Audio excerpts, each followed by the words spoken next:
If anyone asks like why donate, it's because things like these cost money.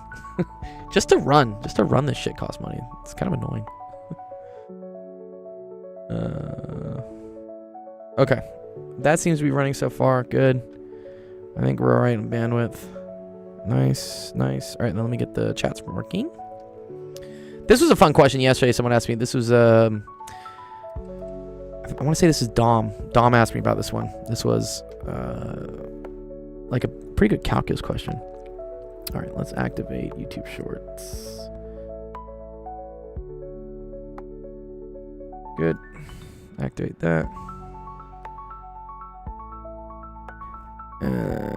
Then we always gotta like sign in to TikTok and then activate TikTok.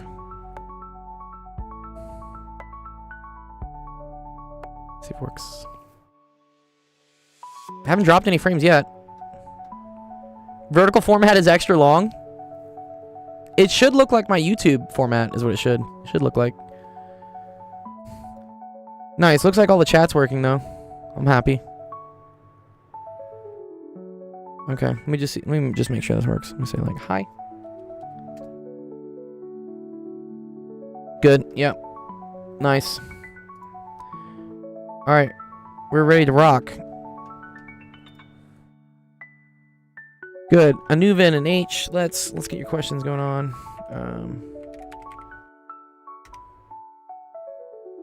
Let's look at the queue. Ooh, I like this. This is fun. Can I do Taylor series? Definitely. Yeah. I'm about to do, I mean, this is kind of a vector calc question, calc 3. So, I mean, Taylor series is like calc 2. If you want to submit a screenshot, Brian, go Birds, by the way.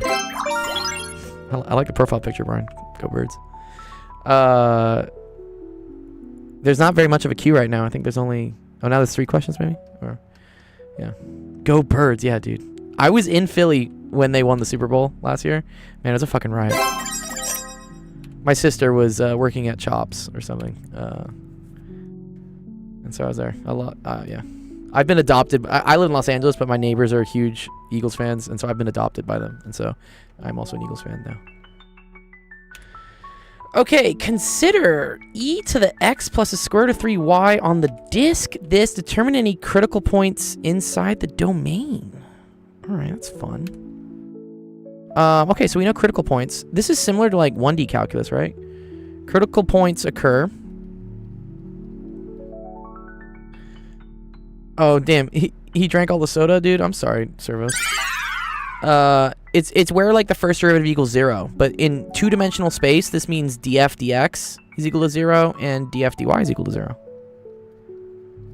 So let's see if we can easily determine like where that is. Okay, so if f of xy is equal to e to the x plus the square root of 3 times y, then partial f partial x is going to be equal to this. So the derivative of e to the x is just e to the x, right? So this is just the same thing, e to the x plus the square root of 3y. Cool. And then df dy, that's going to equal to the square root of 3 e to the x plus the square root of 3y. Bing bong. I still need to get that sound effect, dude. That's dope. I will get it. Yeah, it's on my, I have it on my list of things to do. I'm going to do a lot of quality of life improvements to the stream this weekend, including fixing my bandwidth. Fucking internet. I can definitely help with chem, dude. Yeah, submit a chem question. I'll do it. Q's only like 3 questions right now. David says it's 4:50 India Standard Time. I just woke up and you only have 5 viewers. Am I one of them? Yeah, you're one of them, dude. Welcome. Exclusive club. Lynn Alge can do that as well. All right. Let's see. So I need these to be equal to 0, right? But there's a problem here. Right? E to the whatever can never be fucking 0. Disqualified. No. Yeah, okay. So, yeah, right? Because the domain, right, of like e to the x can only spit out values very close to 0 and then like very close to infinity. It doesn't include 0, right? Yeah. Yeah, what's up, Fembox? Evening, Dr. G. Thank you, Fem. This is Calc 3. Oh, is there XP in the YouTube? I don't know what the XP does. If it's something I can integrate with my Discord so you guys can, like, earn points, yeah, I'll do it. Someone do some research for me on that. Teach integration in 5 minutes as fast as possible. Good things don't come quick. Alright. So... Okay, this can, like, never happen. Never happen. Not possible. Not possible. So what that tells me is that there are no critical points. Dang. Dang, you just ruined my day? I'm sorry, bro. I hope you're having a great day, Damien. Okay. Math on my FYP. Yeah.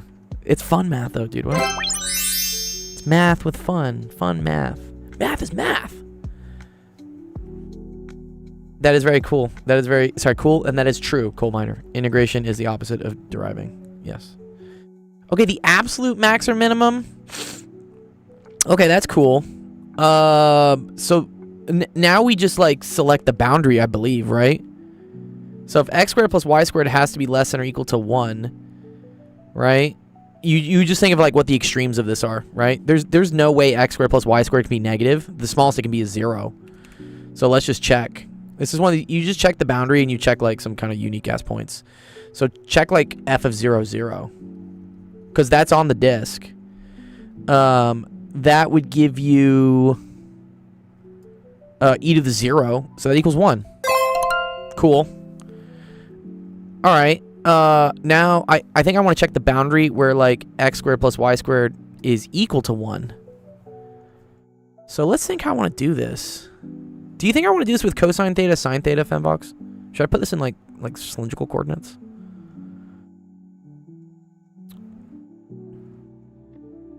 I'm tempted to. Because in reality, here's what we have, right? E to the x plus the square root of 3y. I'm just trying to maximize this. Right? We're trying to make this... Is there a proper way to load my dishwasher? My wife says I'm doing it wrong. Oh, I'm sorry, dude. That's a common problem. My ex used to always say I fucking did the dishes wrong. I was like, what? They're clean. It's clean enough. Like, I'll eat. I'm thinking of level curves of the form x plus the square root of 3y is equal to c straight level curves. Yeah, I know we just want to max this out, right? Maximize, right?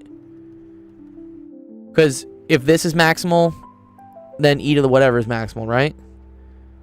So maybe let's look at some critical points for this. I mean, this definitely has critical points that are equal to 0, right? So let's call this, like, function g. Let's say g of xy. And let's say that's equal to x plus the square root of 3. This is actually helpful. Nice, dude. Yeah, TikTok can be helpful sometimes. I'm glad you're getting something out of this, dude. All right, so dg dx, that's just equal to 1. So that'll never equal 0. Wait, and then dg dy is also just equal to square root of 3. Ah, fuck me. All right. Do I gotta do Lagrange multipliers or something? You think, Femvox? You think I gotta Lagrange multiplier this? Femvox said, sorry, XP in YouTube is how much you're interacting with the stream, which just means chatting. If you give points for that, then I'll go back to YouTube. I'll have to see if I can, like, detect it. No Lagrange multipliers? I'm just gonna think of some boundaries, right? I'm gonna think of some extremes, right? So,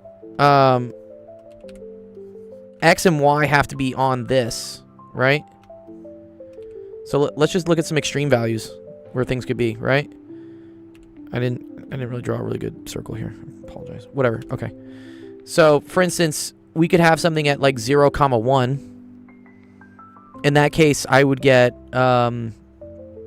e to the square root of 3, right? It's pretty cool.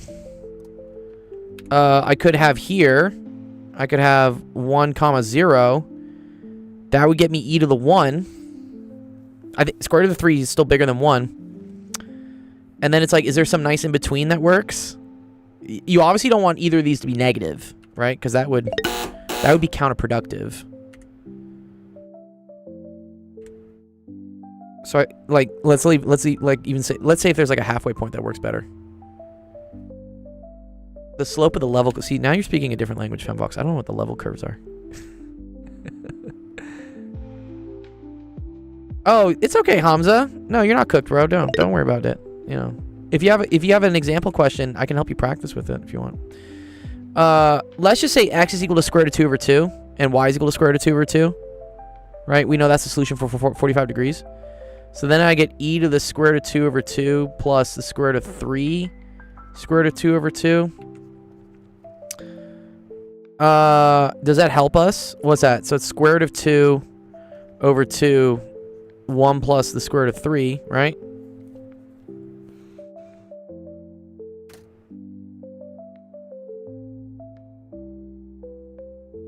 Yeah, I think just where y equals the square root of 3x. No, where y equals 1, you think? Well, let's just see. I want to see if this is bigger, right? Let's pull up the calculator. Square root of 2 divided by 2 times 1 plus the square root of 3. That gets me 1.9. I think that's bigger than the square root of 3, no? Yeah, square root of 3 is 1.7. Oh, interesting. This is pretty cool, actually.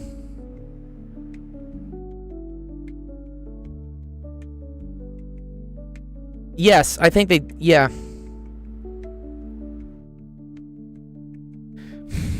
Something's saying Cauchy-Schwarz, bro, dude. What? I don't know Cauchy-Schwarz. Is this pre-calc? No, this is calc 3. Damien says you need the Hessian method. Well, so the issue is I don't have any critical points. Because df dx and df dy will always be 0. Right? I think the Hessian only works when you have critical points. Am I wrong? I don't think I am, right? Yeah, this is a weird-ass question. You know what I think I want to do, Fem? I think I want to put this into... Yeah, I agree that...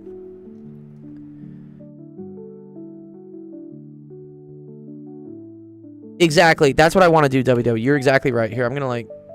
That's what I want to do. Because I know that... Here, so... We know it needs to happen somewhere on the border, right? X squared plus y squared is equal to 1. So that just tells me that r is equal to 1. Right? And then now let's think about this. X equals r cosine theta, right? Y is equal to r sine theta. And then I'm just going to maximize this with respect to theta. Okay? So x plus the square root of 3y is now going to be r cosine theta plus the square root of 3 sine theta. And r, so r was also equal to 1. So actually, sorry, there's technically an r here as well. Right? Okay, now we just got to maximize this. So this is y as a function of theta. And I think this is relatively easy to do, right? So dy d theta is equal to negative sine theta plus square root of 3 cosine theta. Set it equal to 0, right? So that tells me sine theta over cosine theta is equal to the square root of 3. Tangent of theta equals the square root of 3 when theta is equal to 60 degrees, right? Yeah. So pi over 3 or opposite over adjacent. So it's pi over 3 or fuck, what is that? 4 pi over 3? Yeah, I think 4 pi over 3. Wait, opposite adjacent. Yeah. Yes. Okay. So let's see then what happens, right? So x was equal to 1 times cosine pi over 3. Cosine of pi over 3 is equal to 1/2. Or minus 1/2, right? Because it's pi over 3 or 4 pi over 3. And then y is equal to 1 times the sine of pi over 3. And that's equal to square root of 3 over 2. Or negative square root of 3 over 2. Sorry, I'm being a little sloppy with the notation here. This is what I meant to say. This is a really cool question, actually, Odin, dude. I like this, man. This is fun. And this is also why, you guys watching, this is why you need to pay attention in trig. I know trig sucks. I know pre-calc is a fucking boring-ass class. It makes no sense. What are all these random topics? But you need it for stuff like this. Yeah. Thank you. What's up, Sam? Good to see you. Oh, man, I do need to hydrate more. I've started taking creatine, which apparently, like, makes me need water more. What's my major? I got my PhD in plasma physics. I taught physics at UCLA for a couple quarters, and now I do this. I can definitely do related rates. Yeah, I got videos on related rates. You guys should go check them out. Okay, cool. So we got some points here, right? So we have 1/2 comma square root of 3 over 2, and minus 1/2 minus square root of 3 over 2. Is that right? They're on my TikTok. Yeah, if you want to see them, you're on TikTok, right, Manix? Just go to my profile here, big bro, and then where's related rates? It's one of my most popular videos. Fuck, here it is. Well, that's chemistry. Sorry. Where's related rates? Here it is. This one here. How to solve for related rates is right here. I guess the thumbnail isn't correct, but if you click this one, I have a video on how to solve for related rates. It's one of my most popular videos. So definitely go check it out. Yeah, cool. Check it out, man. Yo, what's up, Mushroom? Yeah, nice watch. Yo, Mushroom Sauce, I need to talk to you, by the way, because so Twitch just released enhanced broadcasting, right? Which allows me to do like horizontal and vertical. The issue is it is absolutely like raping my bandwidth. And I get like maybe like 10, 15 MIPS up. So I saw, right, you're an IRL streamer, Mushroom Sauce, from what I remember. I saw you had this dope little thing where you were, I think you were load balancing, or is it channel bonding? Whatever the word is. But you were like purchasing multiple hotspots on different providers. I'm about to start doing that, and I'm just curious, like, maybe what I need for that. Connection bonding. Yes, thank you. Yeah, exactly. Yeah. You opened my eyes, because I need more upload bandwidth here at my studio, because I stream on TikTok, Twitch, Discord, YouTube, and I get frame drops, and it's super annoying, especially when I'm teaching. Like, kids don't want to deal with frame drops. So maybe here, you can join my Discord if you want and just like DM me there somehow, or whisper me. But Twitch whispers are weird, but I would love to maybe pick your brain a little bit to see maybe what I need to buy in order to splice together a couple connections to increase bandwidth. I think at the very least I can say that, for instance, because my TikTok streams on a second PC, I can just like plug that one into a different service provider and be like, hey, TikTok and everything goes here, Twitch goes on this provider, and then like, but connection bonding sounds cooler. Yeah. I was wondering, I'm like, where is that guy that I met at TwitchCon who was doing that? It was super cool. You may have the solution to my problems. Yeah, Sam, it's super dope. Yeah, these IRL streamers, the reason they're able to like stream IRL is they pay for like 4 different hotspots. Like they have a Verizon one, an AT&T one, a T-Mobile one, or like whatever the fuck, and then they bond the connection across all the hotspots. It's so cool. And he had it in like a backpack. Yeah, here, I'll give a shout out to you, because yeah, for people on Twitch, if you want to learn more about that, yeah, go Mushroom Sauce. He's a very cool IRL streamer, and very technical. He's got some cool stuff. Okay, so we figured out these are our critical points, right? For making e to the whatever like big enough. So then let's just see what it is, right? This must be the max. Yeah. We are live, Couch. What's up, dude? Because then this would be e to the 1/2 plus the square root of 3 over 2 square root of 3. So this is the maximum. And then this one is going to have to be the minimum, right? Because that's e to the negative 1/2 minus square root of 3 over 2 times square root of 3. Yeah, those 20 kilovolt like backpacks, yeah. Or TVU backpack? Sorry, what's a TVU backpack? Cool. All right, good question, Odin. I appreciate that. It was a really fun one. Thanks for making me think. Oh, $20,000? Yeah, I think Mushroom Sauce was telling me about this. Like, people sell kits. They sell, like, really elaborate IRL streaming kits. This was Odin. He showed me something really cool, though, where he had just been, like, streaming, I think, on the train. Oh, yeah, here we go, dude. Yes, there we go. Yes. Here, yeah, so I can tutor you guys in the middle of Everest or something. This is so funny, dude. Live stream backpack solutions. Dude, what? That's insane.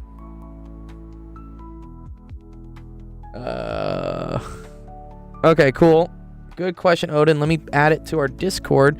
So yeah, if you're in our Discord, again, the links are just go to actualofficehours.com, and then once you go to that website, there's a link for our Discord. But I'm gonna post all of the questions we do today. So this was Odin Roots.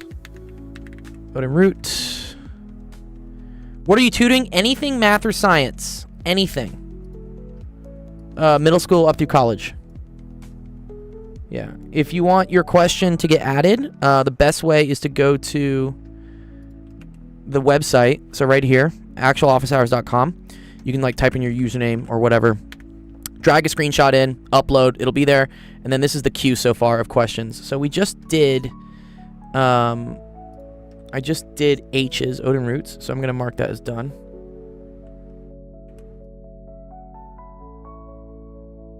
Yeah, it's cool how the internet adapts and makes things for things. Yeah, super dope.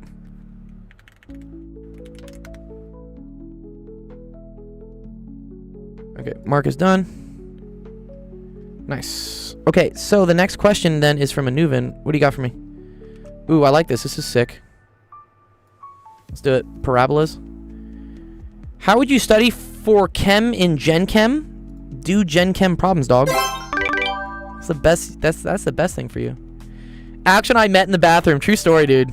Yeah, our origin story is hilarious. It wasn't any bathroom, by the way, right? It was the Red Bull Creator Club bathroom. They built like a 3-story building for TwitchCon in the middle of nowhere, like in like the hotel lawn. It was hilarious. Yeah, so good though, dude. Mushroom. I went there Sunday because I was like violently hungover, and they had like tacos and all this free stuff. It was so good. Bless you, Red Bull. No, you hadn't, dude. You had all the business being there, Mushroom. Yeah, dude. Sunday was a treat, dude. Yeah, Red Bull was sick. Sam, I think it's the same thing they bring to like the F1 stuff. It's the same. They build a building. It did. Yeah, totally. Mushroom Sauce. That place like justified the whole TwitchCon ticket price. I was super okay with it after that point. Okay, assume the reduced equation gives 2x coordinates where the line 8x plus y equals -1 and a parabola intersect. The equation the parabola is not given. Solve this reduced equation for values x and use the equation line to compute the corresponding y coordinates. Hint, factor the reduced equation or use the quadratic formula. Okay, I like factoring. Yeah, Mushroom Sauce, I think what I'm going to do to like kind of subsidize my ticket cost next year is I'm going to ask to do a panel. They need like a math only or like a math education panel. I know they have like an education panel, but it was more like science and like technology, like advocacy. I want a panel on specifically this type of stuff, like teaching high school, middle school, college kids directly on Twitch. So I'm gonna submit for a panel, and your ticket's free if they give you a panel. So I think we probably have a good shot at it. So maybe see if you got like somebody who's doing like a panel on like IRL stuff and you could like join it. Also, I need one sec. My timer here on TikTok does not work. Let me fix the timer on TikTok. Sometimes you gotta be like kind of nosy with it. That's not gonna work. Cool.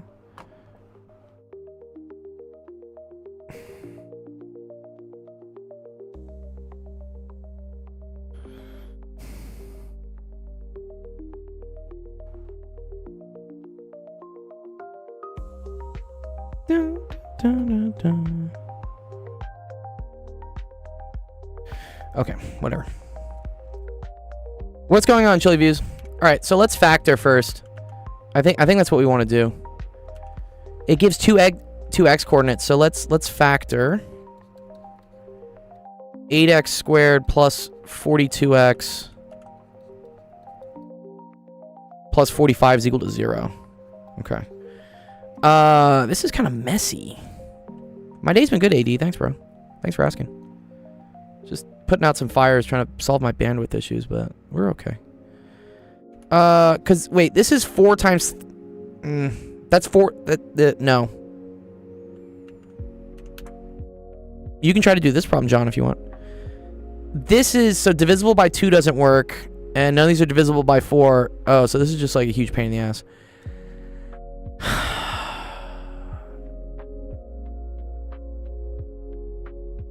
Yep, exactly, coal miner. Thank you. Let's see how we get to that, by the way, though. Can we see how we get there?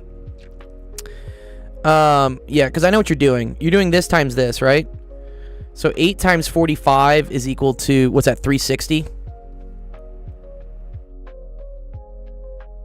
Right? 8 times, yeah, okay. So, and I need factors of 360 that also add up to 42. So, let's go through the list, right? So, 12 and 30, right? Yeah, done. Okay, 12 and 30, right? 12 times 30 gets me 360, but 12 plus 30 gets me 42. Wow, I just guessed that off the rip. Okay, now I'm gonna show you how I do this to factor, because I don't like the separation method. I like what I call like the box method, like the Punnett square method. So what I'm gonna do in this method is the 2 factors I got here, I'm gonna put on the diagonals. I'm gonna put an X on them like this, okay? And then at the top left, I'm gonna put what the first thing was, and then what the last thing was, I'm gonna put in the bottom right. Okay, my job now is to figure what can I factor out of this whole thing.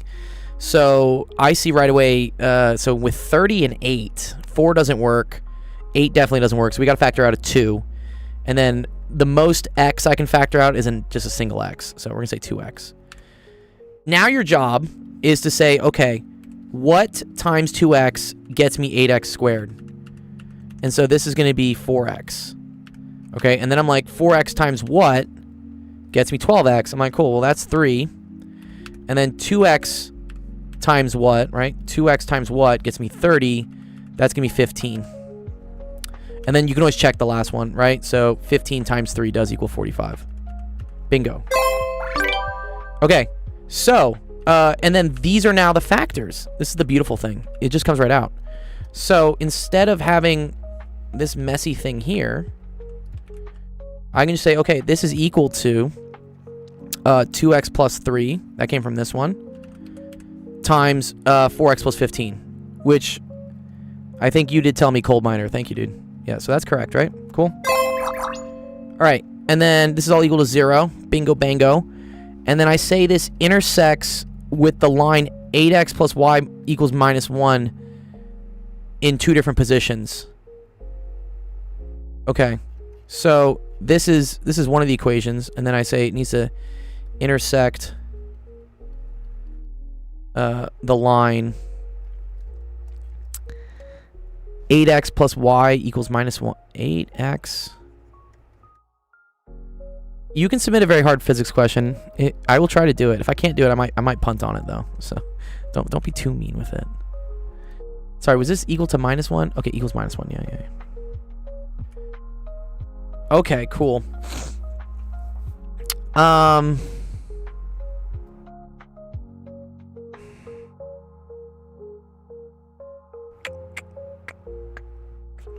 So wait, this hits the x-axis in 2 different places.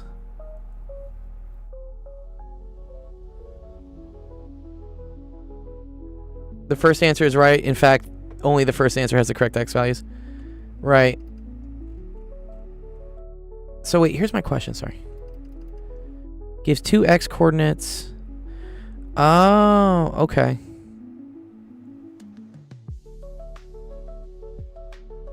I don't even think we really needed Oh, we don't even need this line. Like, sorry, we don't even need this equation of this line. What? Sorry. This is extra information. That's kind of garbage that they did that for us. Sorry. Yeah, no, this is just the solution. Okay, so in order for this whole thing to equal 0, you just need this to equal 0 or this to equal 0. Yeah, this question is weird. I agree.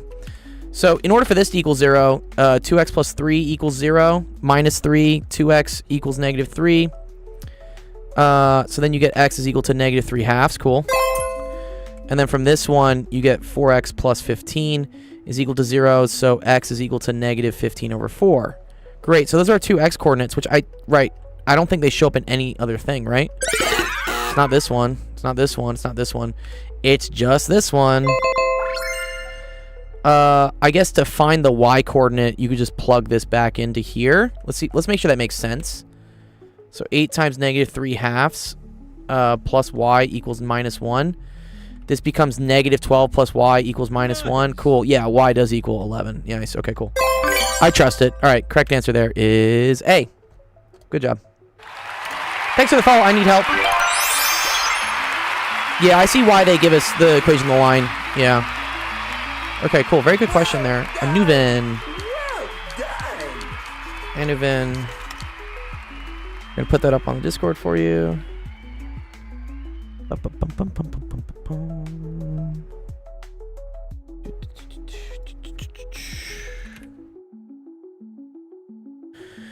Nice.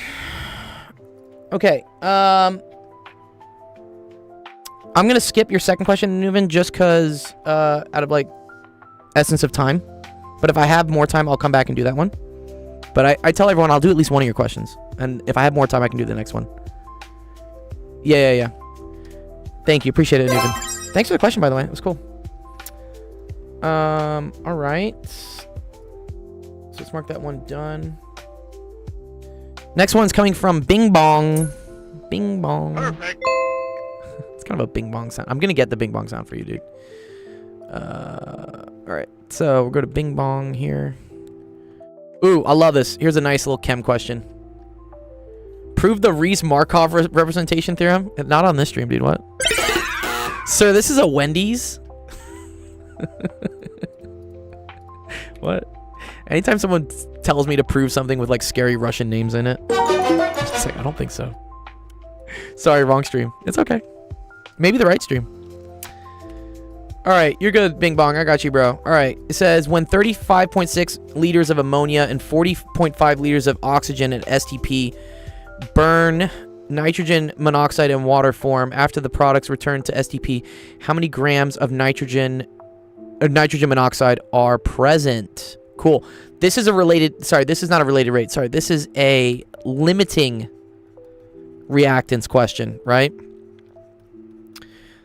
The reason I can tell that it's already limiting reactants is they gave me two different amounts of starting things.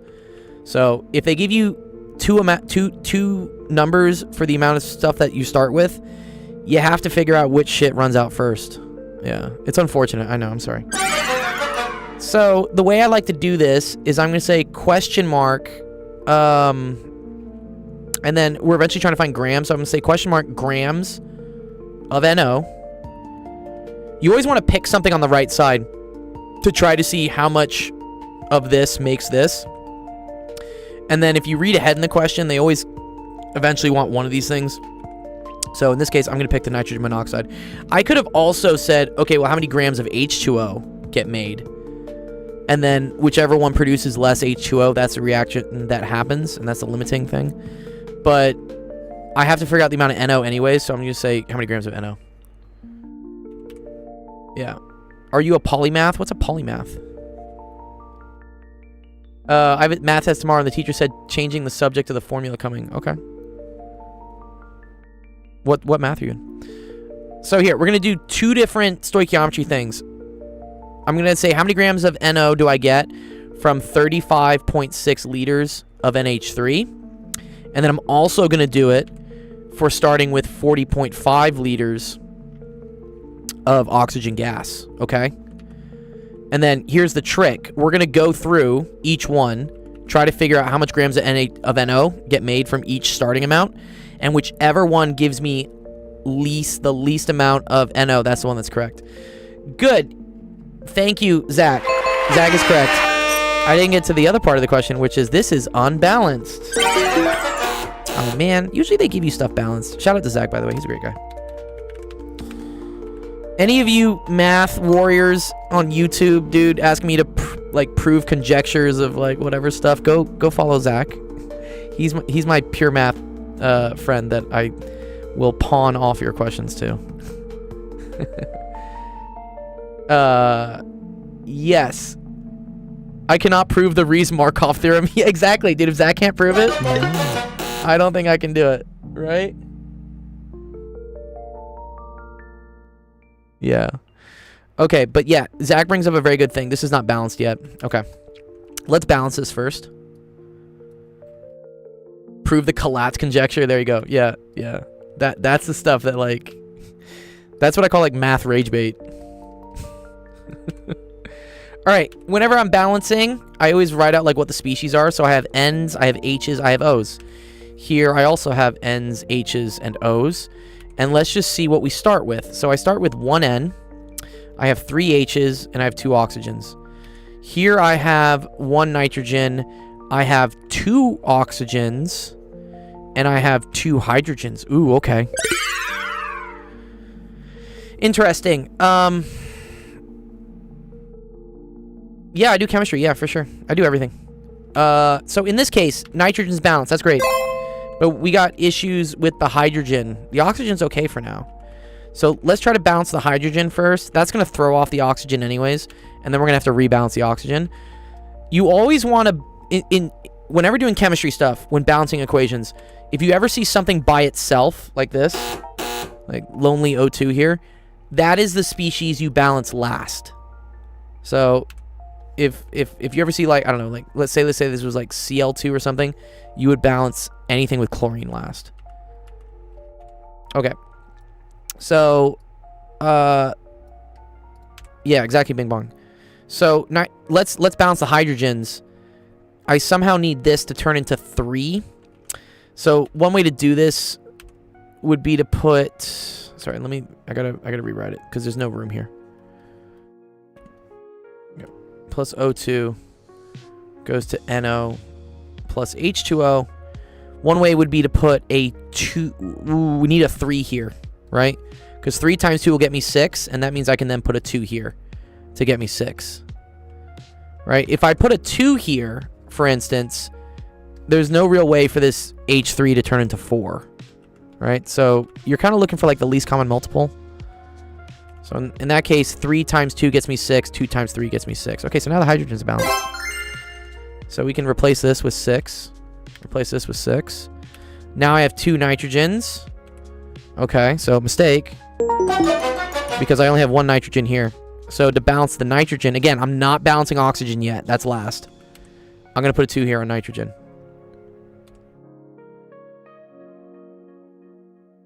Cool. Yes, Saf, if you wanna submit a screenshot, I'll check it. All right, so nitrogen is balanced. Okay, now let's look at oxygens. So now I have 4 oxygens plus 3 oxygens. So now I got 7. Oh, this is an especially tricky one to balance, actually. Sorry, wait. 2 plus 3. Sorry, that's 5, not 4. Sorry, what am I saying? 5. This is 5. Yeah, 2 and 3 is 5. Here I only have 2. Okay. This is a very tricky question because now we need to do what's called like fractional numbers. Okay. If you get to this step where I'm like, bro, everything's good here, just like this thing is giving me a headache. What I like to do is you're going to put a fraction here. So I would like for there to be 5 here somehow. And the only way to do that, right, would be to put a 5 over 2. Like a 5 halves.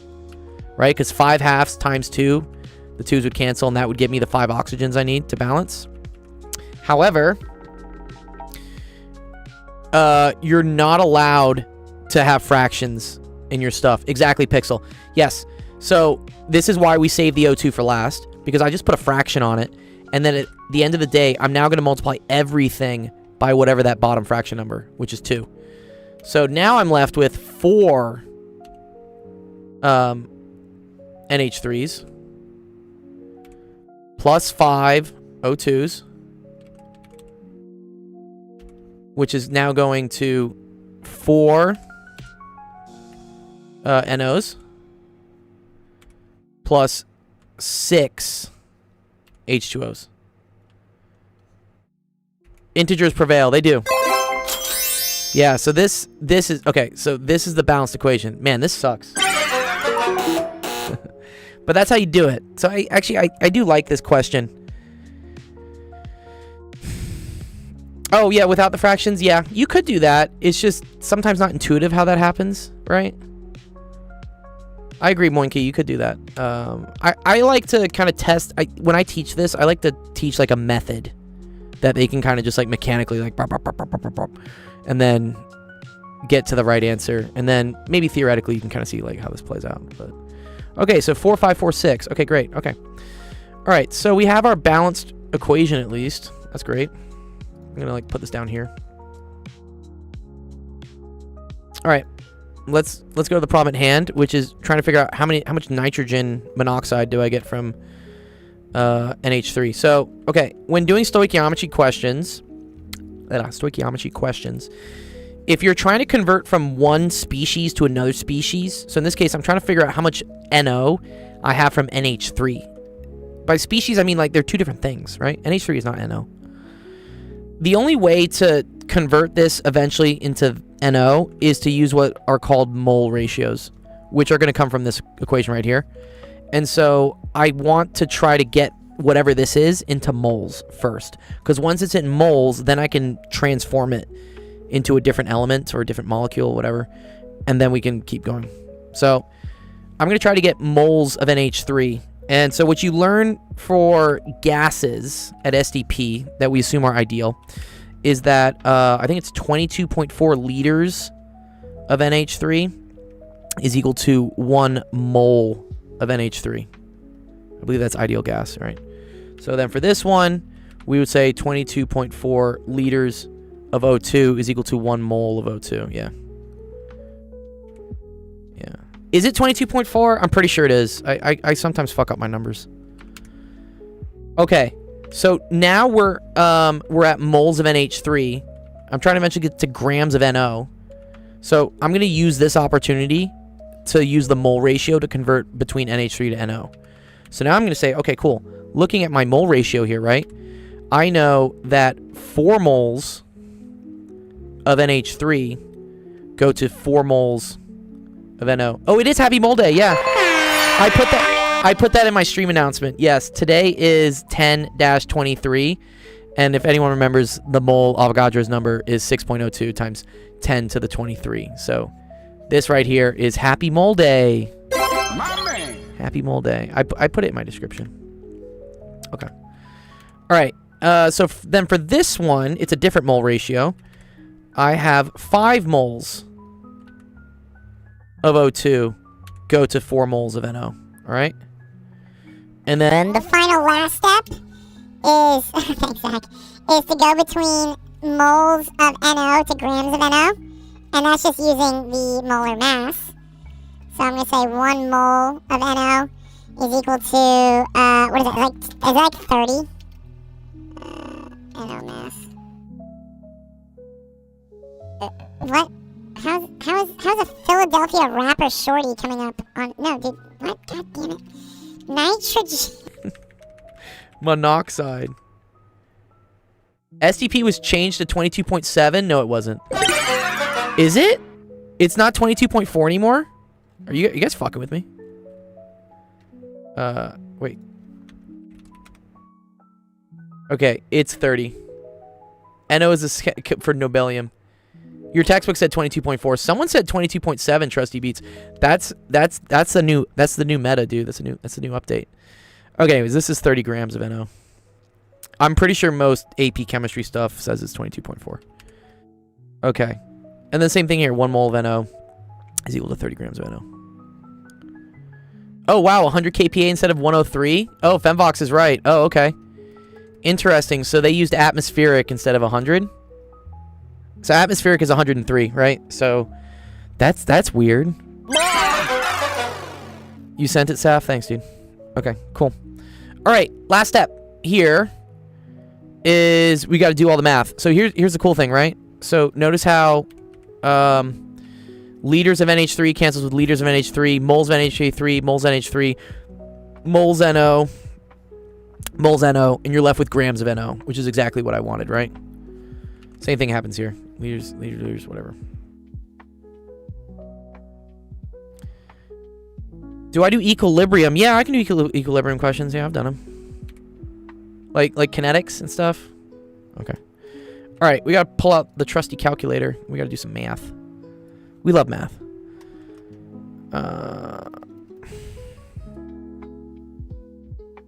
Okay.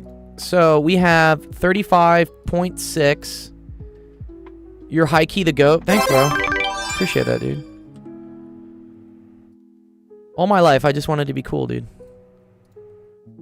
35.6 times 4 times 30.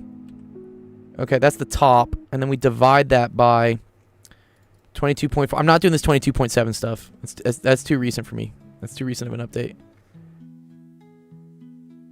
Interesting, it's at 1 bar. Okay, but it's not at 100 kPa. Okay. I don't think your teacher got the meta update, so it's probably 22.4 for you still. When did that change, by the way? Okay, 47.68.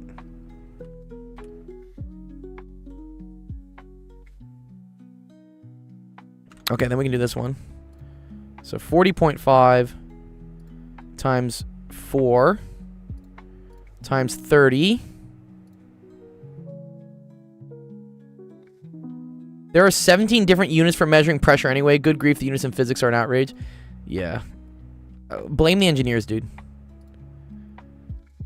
In physics, I think we only really use pascals. It's the chemistry and the engineers, dude, that started creating like torr and bar and fucking millimeters of Hg, which is the same as torr. Like, I don't think it's the physics people that did that. I think that's chem. 43.39. Okay, cool. All right. So here's what happens when this happens, okay?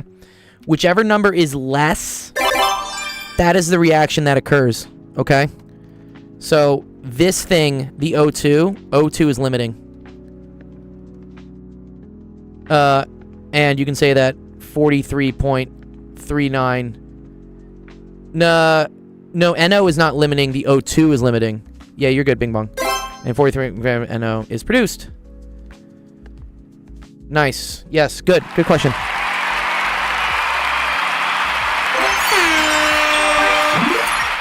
Fire, bing bong. Well done. Bing bong.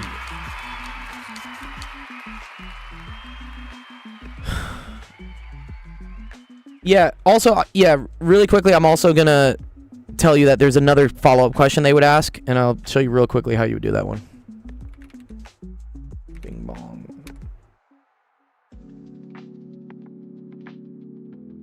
What level chemistry is this? This is probably like Chem 1. This is like undergrad, maybe Chem 1. Pick a fucking unit, physicists. Yeah. Okay, the other key thing, right, before you leave, just, and then, yeah, I'll explain the 22.4 really quickly.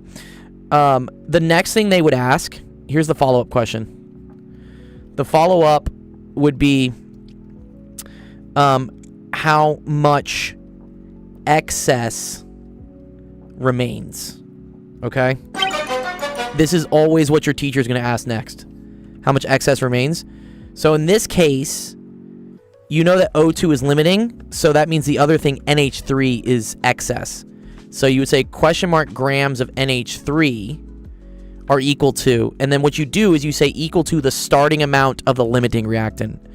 So you say how many grams of NH3 is equal to 40.5 liters of O2. Okay? That's what you do. Anytime they say how much excess remains, you do this. You find how much grams of NH3 is produced from 40.5 liters of O2. And then you need to subtract that from what the starting amount was. Okay? It's a little bit more complicated. If I have time later in the stream, I'll do it. But that's the key thing. Oh, Big Monk says, sorry, I'm lost. Yeah, okay. Well, so here's the thing. So when you have two amounts of things and you're using them to produce something, you're going to run out of something first, right? Which means you're going to have something left over of the other ingredient. And so what they'll usually ask you is like, okay, but wait a minute. You showed me how much nitrogen monoxide was produced, right?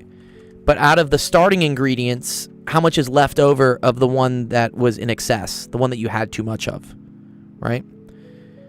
And so, you don't know how to, well, this is how you calculate it. You say how many grams of NH3 is equal to 40.5 liters of O2. So once you figure out that this is the limiting reactant, you ignore this. This reaction doesn't occur. And so you only care about this reaction, which is 40.5 liters of O2 getting used up. Apparently there are 13 units of pressure. Oh my god. Yes, you can do everything in the reactant side, totally. I mean, you could also have said how many grams of NH3 are equal to 43.39 grams of NO. That would also be valid. You could also do this. Because when 40.5 liters of O2 are used, you also have 43.39 grams of NO being produced. The egg sandwich. I love that. That's a funny one. Here, let me see if I can put that on the ticker. The ticker's been weird recently. Ticker bar.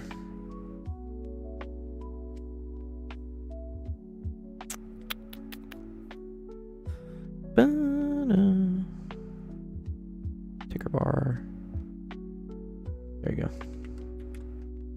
Okay, it'll show up on mobile, I think, for you, E-Raven Violet. Yeah. There, yeah, it'll show up on the mobile one. Yes, there it is. You think you get it? Good. Yeah, okay. Okay, but here's what's going to happen. You're going to do this, right? And then you're going to get a number, okay? Then from this number, and really, again, we're not going to really say grams of NH3 because everything was in liters. So sorry, you're going to say like liters. How many liters of NH3 are equal to this? And then you're going to get some number. So then the excess is equal to your initial minus the amount you used. This is the amount you use. And so that would be, so it ends up being 35.6 liters minus whatever this is. And then that's the amount left over. Yeah. Cool. Makes sense? Got it? Yeah? All right, cool. I have a video on this. I have a very good video on this. It's 3 minutes long, I think. If you go to, again, I have it on YouTube. I have it on TikTok. I have it everywhere. But if you go to my YouTube as well, go to channel, search, and then limiting reactants. Yeah, here. How to solve limiting reactants in chemistry. There's a part 1, a part 2, and a part 3. This explains also how you do the in excess one. Moving on to the third part, where they ask for the amount left over. Yeah, so this is like this is a good like total question. It shows like they're gonna ask you how much. They're gonna ask you what's the limiting reactant, how much of the product is made, and then they're gonna ask you how much is left over. And so I go through this whole thing in a little like 3-part series video. So just watch it. Cool. Nice, good question. Okay, that was Bing Bong. Let me go help out with Brian's. Okay, let's see what the Q's at so far. That's the Q. You're given actual yield and told to work backwards? Oh, okay. Taylor series. Nice. Love it. Cool. I like Taylor series. Taylor series are fun. Jeff, where are you at, dude? We're doing math again, Jeff. It's not chemistry anymore. Jeff is a math purist. He's like, what? Okay, cool. All right. Whenever I see this, before I even start this question, I just start calculating derivatives just because they're useful. So, can I do quantitative chemistry? I don't know what that means, but maybe. So, like, the 0th derivative is equal to 3e to the 7x minus 1. The first derivative is equal to 3e to the 7x minus 1 all times 7. right? That's a chain rule. The second derivative is equal to 3e to the 7x minus 1 times 7 squared. Interesting. Femvox says just use the Taylor series for e to the x and modify it. I don't know if we know that, though. Right? I know the Maclaurin series for e to the x. I don't know if but Maclaurin series are centered at 0. This is centered at 4. Right? I mean, do we just know that one, maybe? I don't know, like, Taylor series. Also, I'm not a huge fan of, like, memorizing tables and doing stuff. Yeah. Yeah, no. A lot of times they just give you the Maclaurin series. Yeah, this is the Maclaurin series. They won't give you the... I don't think there is an easily memorized, like, Taylor series. Okay. Anyways, we should kind of see a pattern here, right? Do we see a little bit of a pattern? Do we see here, like, f, the nth derivative of x would be equal to 3e to the 7x minus 1 times 7 to the n? You do want to kind of start noticing a pattern. It'll help you out later, trust. Okay, so ... Okay. Cool. So then what I'm going to do is I'm going to construct my Taylor series, which I need to remember how Taylor series works. I think it's like x minus a over n factorial or something.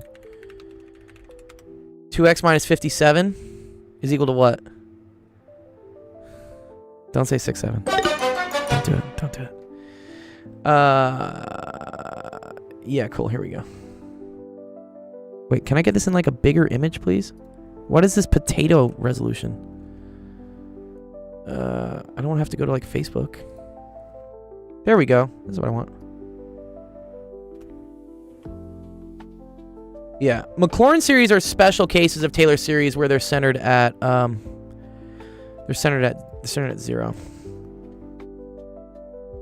Okay, let's get that. Also, why did TikTok go down, dude? What? I doubt I have 0 people watching me on TikTok. I have 17 people watching me on TikTok. TikTok, you so dumb. Okay, so let's construct our Taylor series. How do we talk in the Discord chat? You just come to Discord, and then you can raise your hand if it's your question you want to talk. All right, so this is centered at x equals a. What's up, Z? Is that your username, Adrian, or UZ in my thing? So I need to first figure out what f of a is. Okay, so this is the same thing as like the 0th derivative at a. Oh no, I'm Adrian. Okay, cool. So this is f0 at 4, which is equal to this, but at x equals 4. So that's going to be 3e to the 7 times 4 minus 1. Okay, cool. Plus the first derivative at 4. Well, this is the first derivative, so that's 3e to the 7 times 4 minus 1, all times 7, times x minus a, but a is 4, all over 1 factorial. Okay, we've done 2 terms of the Taylor series now. All right, this is f prime of 4. And then this is x minus a over 1 factorial. I'm going to see if there's a pattern. Sometimes there's a pattern. Okay, so the next one is the second derivative, which is 3e to the 7 times 4 minus 1 times 7 squared. And then this is going to be x minus 4 squared over 2 factorial. Okay, I'm starting to see a pattern, right? Because this was n equals 0. This was n equals 1. This is n equals 2. So we can like kind of say like for an n equals like whatever. So this looks like it's going to be 3 times e to the 7. 7 times 4 is 28. Minus 1 is 27. And then it's going to be 7 to the n. X minus 4 to the n over n factorial. Right, cool. And this is the general form. And then here's the cool thing. If it's 7 to the n times this to the n, I can like group them all together as like to the n. So I think your final Taylor series, so like final series, is equal to the sum from n equals 0 to infinity of 3e to the 27, and then you say 7x minus 28. Wait, no, that's not right, actually. Sorry, fuck. Wait, is it? No. I forgot if I can group that. Dude, basic algebra is like escaping me today. Oh my god. Yeah, I think I can. Yeah, I totally can, right? Yeah. 7x minus 28 to the n, all of it. Someone in the math, like, justice department, tell me if that's okay. I think that's okay. Because they're both to the n, right? And they're both multiplying each other.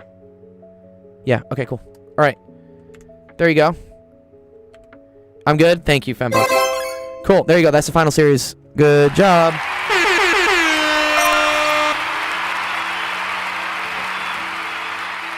Adrian says, any tips or tricks for related rates? Yes, I've done many related rates questions. The number one tip and trick, Adrian, for related rates is to first figure out what your two rates are. Like, usually you're given one rate and you're figuring out another rate. And those are related, and those have variables with it. Usually it's like the rate of volume and like the rate of like the height. And then you need some equation that links like volume to height. Yeah. Benjamin says no factor. Wait, no factor. What factor? I think I'm okay here. What? Tell me, Benjamin, if something's wrong with that. I think I'm okay. No factorial? No, I think I definitely still have the factorial. Yeah. Oh, you're okay. I'm just curious. Whose question was that? That was Brian's. Yeah, wait, Adrian, did you see that I have a related rates video on my like TikTok and my YouTube? It's a really good, it's one of my most popular videos actually. This was Brian.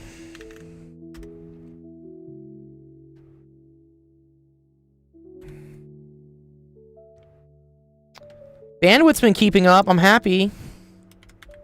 No more tears.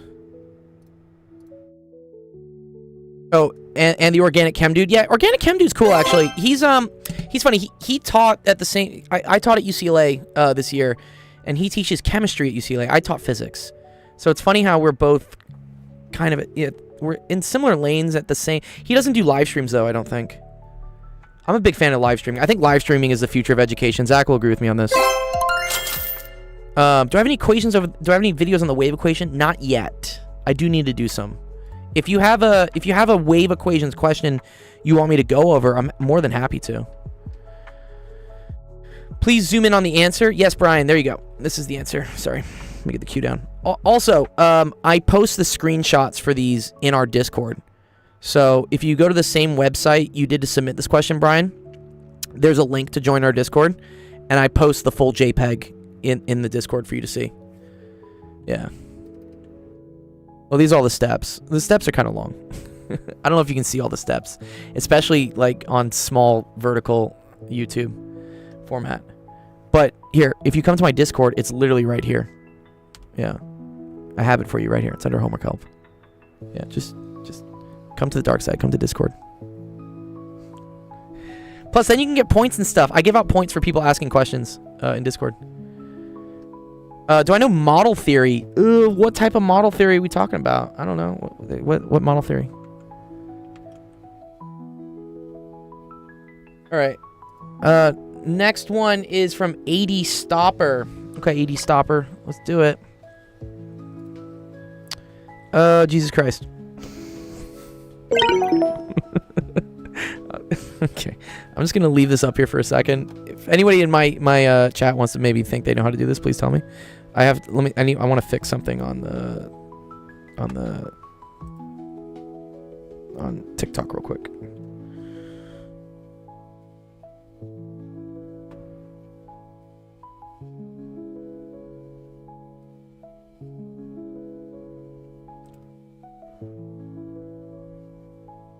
I don't know why I have to like keep adding this source. It's super annoying.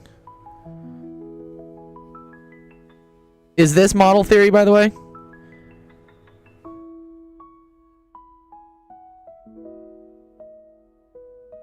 Okay, there we go. Okay. Abstract algebra combinatorics. Yes. Oh, wow, Pizza Hunter, you gave me a super thanks? Yes, Pizza Hunter, I can definitely do that. Okay, so, sorry, who asked this question for me? This was 80 Stopper. 80 Stopper, I'm going to recommend you to my friend Zach. Zach could probably maybe do this. I'm not very good at abstract algebra or combinatorics. So, yes, just in the interest of time, please go follow my friend Zach. He's streaming Saturday morning. If you want to ask this question to him, I will paste it in our homework help channel, and I'll tag Zach on it. Or maybe Eric. Does Stucky want to do this one? Yeah.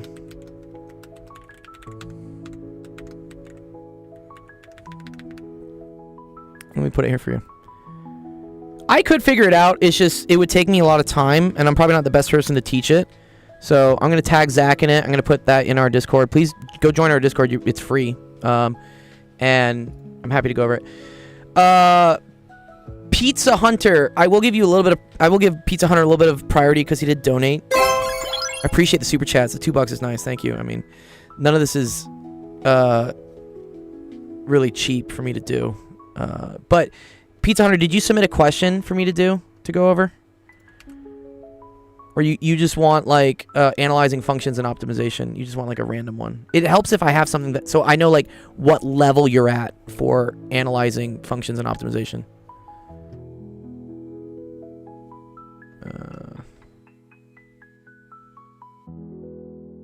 General relativity? No, I can't help with general relativity. You have a study guide? Cool. Here, so if you want me to help you, I will help you next, Pizza. I might do someone's question just while you do this, but if you could please go to our website, which is actualofficehours.com, and if you can just drop in a screenshot of, let's say, the hardest question on the study guide, like whatever you don't understand on that study guide, just drop a screenshot in here. Put your number, put your name, say like Pizza Hunter, I don't care, like whatever you want me to call you, and then hit upload, and then let me know, and I'll do it on the stream here for you. I appreciate the donation. Good job. 80 Stopper says tips for math competitions. Math competitions are all about recognizing patterns. So, just doing more math competitions, like practice math competitions. You get kind of a flow for like what they like to ask. All right, let's see what John was asking. Ooh, this is cool. A Bayesian decision rule. Let me see if I can do this for you, John. This might be a little tricky.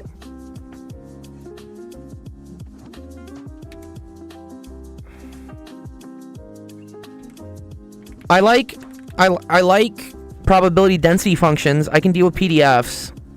Bayesian stuff starts to maybe get a little scary. Let's just see. Suppose that radiation measurements are taken inside a reactor. Issue: the logarithm of the radiation measurements is denoted by x. There's an issue with the reactor if x... When there's an issue with the reactor, x is n5... Okay, what does this mean? What does this n mean? Oh, normal. That means a normal distribution, sorry, right? Is that a normal distribution, n? I think that does mean normal distribution, right? On the other hand, when the reactor is working properly without any issue, it's a normal distribution centered at -10. Good, thank you, Fembox. Normal, mean, 5, variance, that. Recall that for Gaussian random variables, n... Okay, cool. The PDF is given by that. On a given day, before any measurement is taken, the probability that there's either an issue at the reactor... The probability that there is an issue is 0.05. Based on the measurement x, we need to choose whether possible issue at the reactor or reactor working properly. Okay, so it's either working or it's not. Design a Bayesian decision rule that minimizes the probability of making a mistake. What action would the decision rule choose when the measurement is x equals 2? This is an advanced statistics class. Yeah, this is a little bit more than like intro statistics. Okay, the probability of making a mistake is type 1 or type 2 error, right? Is that what we talk about? Like, That means either like rejecting the null hypothesis when it's true or failing to reject when it's not. So yeah, split the difference between 5 and negative 10. Okay.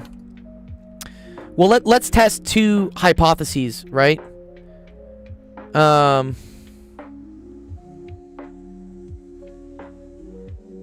me think. Okay. Wait. When there is an issue, okay.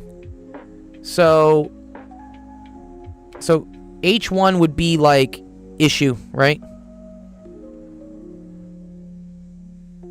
And that's equal to a mean of 5. Sorry, mean of 5, right? Mu 5.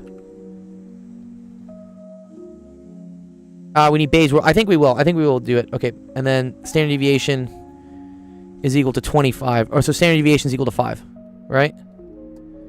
Okay. H naught, right, is that it's working. There's no issue. Null hypotheses are always the case that nothing's going wrong. And that has a mean of negative 10 and a standard deviation of 25. From my understanding, it's Px given issue, P issue is greater than Px given no issue, probability of no issue. I think so. And then we know before measurement is taken, okay, the probability that there is an issue, right? So the probability of H1. So this is, I guess, like the priors, right? Bayesian is always like, what's my probability given that I already know, right? So PH1 is equal to 0.05, right? So this is like my priors. So then PH0 would be equal to 1 minus 0.05. So that equals 0.95, right? So this is like the starting condition, yeah?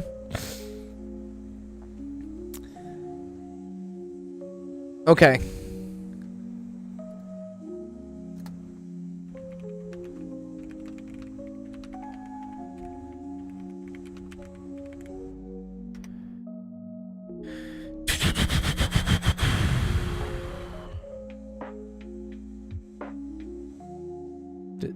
Minimizes the probability of making a mistake. Yeah, probably that there's an issue.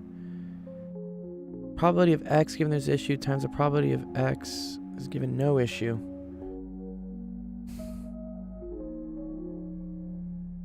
I did teach at UCLA. I taught physics.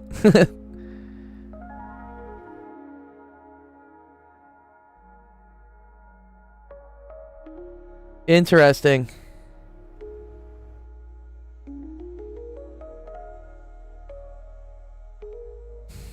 Okay, I'm doing a little bit of research here, and I see something called the likelihood ratio. Have you dealt with this? Is this something that you've heard in your class? There's always, like, these cute little tricks for it. Yeah, well, there's a thing called the likelihood ratio. Oh, you have seen it? Okay, cool. So that's this lambda x, which is equal to, I guess, like, f1 of x over f0 of x. Okay, so in this case, that would be h1 over h0, right?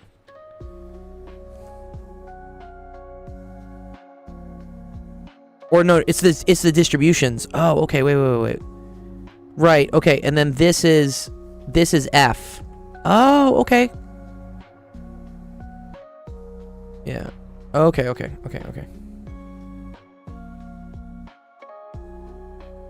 I think I see how this works. Okay, because f1, right, of x is going to be equal to 1 over the square root of 2 pi, and then it's sigma squared. Sigma, so that's going to be 25, right? And then it's e to the, or I'm going to just say exp just to make things easier. The square root portion cancels out. I think it does, yeah, wait.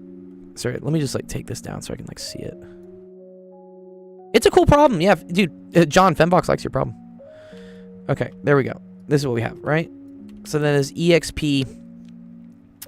And then this is going to be negative x minus mu. But mu for the having an issue was 5, right? So mu minus 5.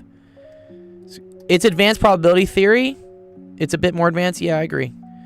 And then this is 2 times 25. Okay. Cool. That's F1. So then what is F0? It's for a machine learning intro class. Oh, that's cool. All right, so y'all that want to go be big AI coders and stuff, this is what you have to do apparently. Because, yeah, LLMs and AI stuff is all just probability. It's like it's guessing what is the most likely thing to happen next. That's how they work. They're really cool, actually. Wait, that was also 5. Sorry, this one's also 5. Yeah, this is cool that they're asking this as like a machine learning class, though. Wow, it's pretty incredible. Okay, and then this is EXP, and then that's gonna be negative, and then that's gonna be x plus 10, right? Squared over 2 over 25. It's finding the decision boundary for which you should pick issue versus no issue. I get it. Yeah, it's like the boundary point, right? Okay.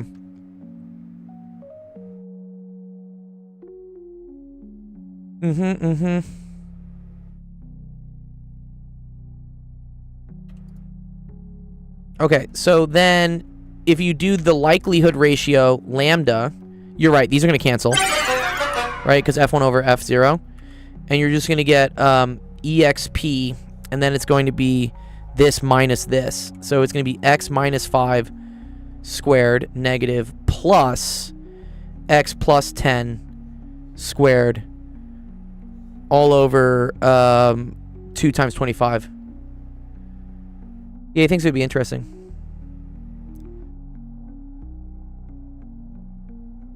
Okay. Cool.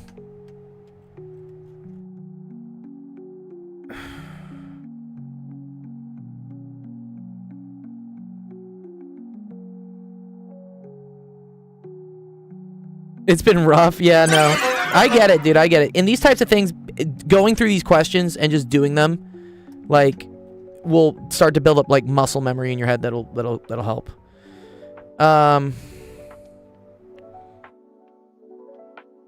Okay. So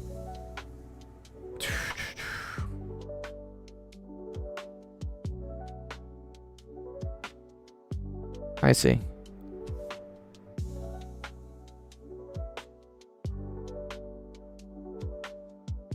So here's the thing. No calculator. Yeah, this is rough.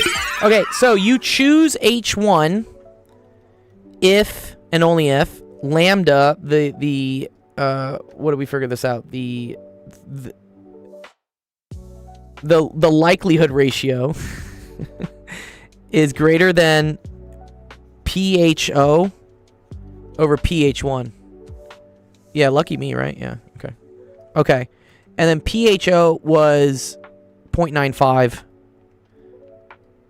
all over 0.05, and then this is equal to 19, right?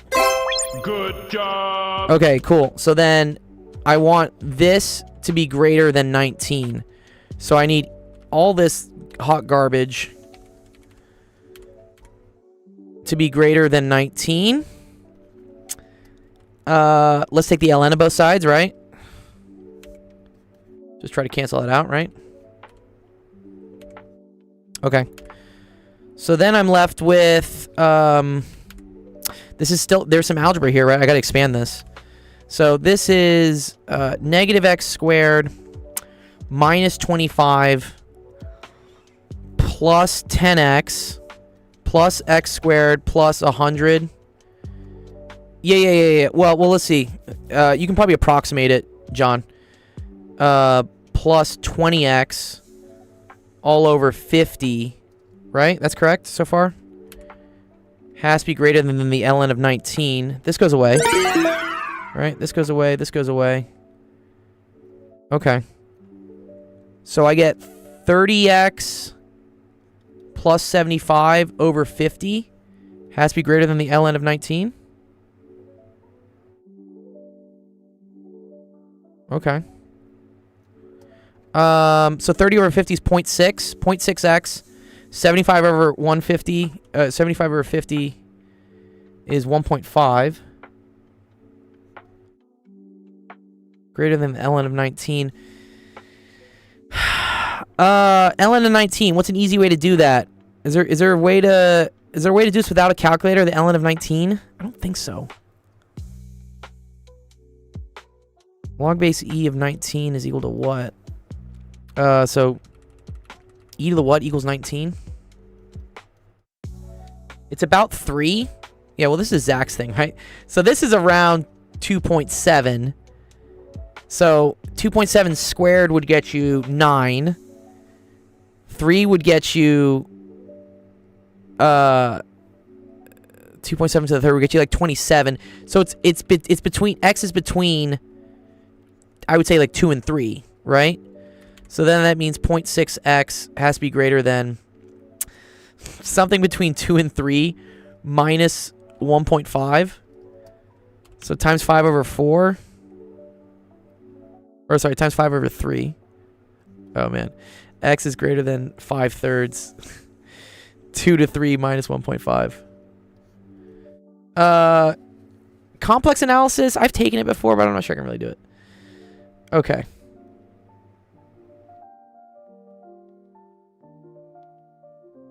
Okay.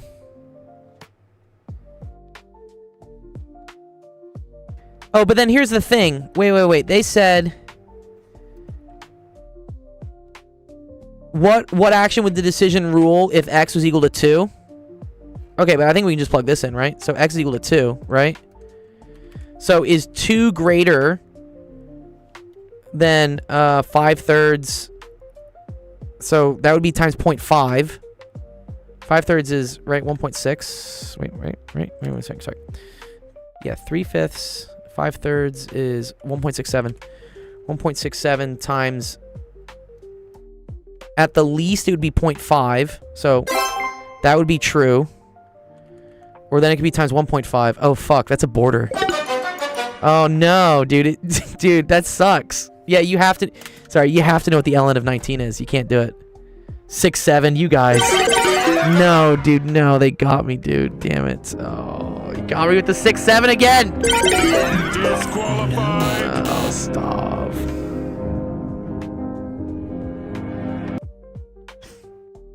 My teacher's diabolical. Yeah. Yeah, unfortunately, you have to know what the ln of 19 is. But okay. But this is how we did it. Does that make a little bit more sense to you, John? I appreciate the question. It was cool. I've never done anything like this. So it was very cool to see. Exactly. Yes. And John, that is 100% my advice to you. When teachers are being unreasonable with your exams and like asking you shit that's like kind of out of pocket, make sure you write something down. And just try to get as many points as you can. I can say for myself as a professor at UCLA, when I wrote exams, I told the kids, like, write something down. I can't give you partial credit for nothing. As long as you write something and it looks kind of related to what the question is, I will try to give you as many points as I can. Because I don't want you to fail. It looks bad on me if you fail.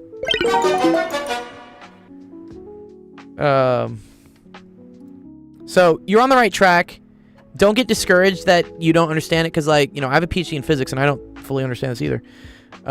It's tough stuff you're doing, and that's the nature of the beast. But best of luck on your exam. Try to do as many practice problems as you can, and just, even if you're just looking at the solutions and copying them down, just do it, because the muscle memory you build from doing that will help you out when you see it on the exam. You'll be able to do it. You like seeing it done too? Okay, cool. Nice. Good question, John. I appreciate it. All right. Yeah, you're very welcome, dude. Yeah, for sure. I know the struggle, dude. It's rough out there, dog. Let's see. I have one calc. Yeah, best way to practice is to practice 100%. So Pizza Hunter, did you give me a question? Is your name Edvin? What's your name? Pizza Hunter.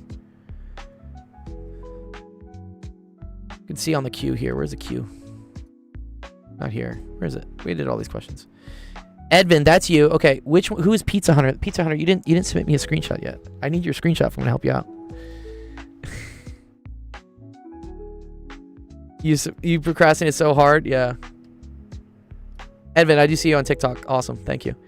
All right, let me close some stuff down. All right, this is the queue so far. There's Pizza Hunter. Okay, Pizza Hunter donated, so I am gonna help him out as like kind of a quick.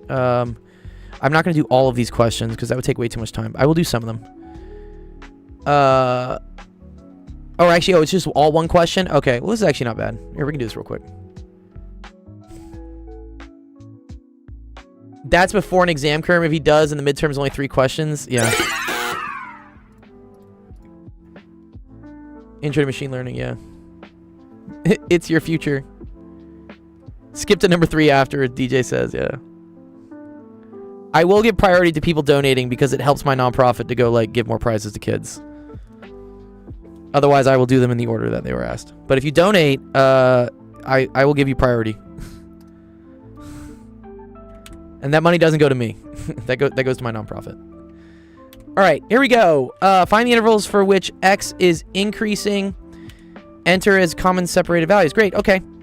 So if you want to figure out where something is increasing, Pizza Hunter, you want to figure out where f prime of x is positive. Okay, so let me just calculate some derivatives. We need them anyways. So f of x is equal to x to the 1/3, x plus 2 to the 2/3.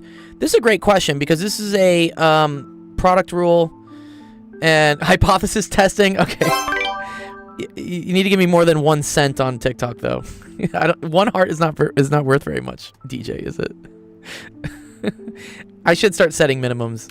That's what they do on these other, dude. I watch these other streamers, man. They're like, we're setting the minimum at $10, like super chats, $10 for us to answer your question. I think that's ridiculous. Again, I want to help everyone out for free, but I do also need to keep the lights on. Okay, DJ, then we'll get to you soon. See the timer? I have an hour 15 left. I guarantee you I can get to question 3 by that time. Oh, 5 corns. Okay. Okay, let's try to do this. So, derivative. Whenever I see something like this, guys, this is what's called a product rule because I have something with x's in it times something else with x's in it, okay? And when that happens, the derivative is going to be a prime b plus b prime a. Like, yes. Yeah. Right, this is how I do a product rule. Yeah, but Gold, you charge like $250 an hour for private tutoring. I do charge a fair amount for private tutoring, but I don't have much time to private tutor. This stream takes up a lot of my private tutoring time. Okay, so derivative of the first one, derivative of x and 1/3 is 1/3 x to the negative 2/3 times b. So that's going to be x plus 2 to the 2/3 plus the first one, which is x to the 1/3 times the derivative of the second. So the second one is going to be 2/3 x plus 2 to the negative 1/3 times the derivative of what's inside, which is just 1. This is actually really cool. This is a very cool derivative. Yeah, it's a chain rule, right? It's a chain rule. Oh, I fucked that up. Oh, no, we got... all my stuff got flabbered. Damn it. I hate when that happens. It all looks like it... Yeah, one sec. I gotta rewrite it. Sorry. That does happen. All right, but you guys saw it on the stream at least, so I can just write the answer. X plus 2 to the 2/3. So f prime of x is equal to 1/3 x to the minus 2/3 x plus 2 to the 2/3 plus 2/3 x to the 1/3 x plus 2 to the negative 1/3. Okay. The cool thing here is that this is going to look like this. This is going to look like x plus 2 over x all to the 2/3 times 1/3. Okay? Because this is going to go on the bottom as a 2/3 power, but this is also a 2/3 power, so I can group them together. Yeah, isn't that super neat? Nice. It's a really cool, someone did a good job designing this question. And then this is going to be x over x plus 2 all to the 1/3. Very cool. All right. So then the question is, where is f prime of x positive? Oh, man.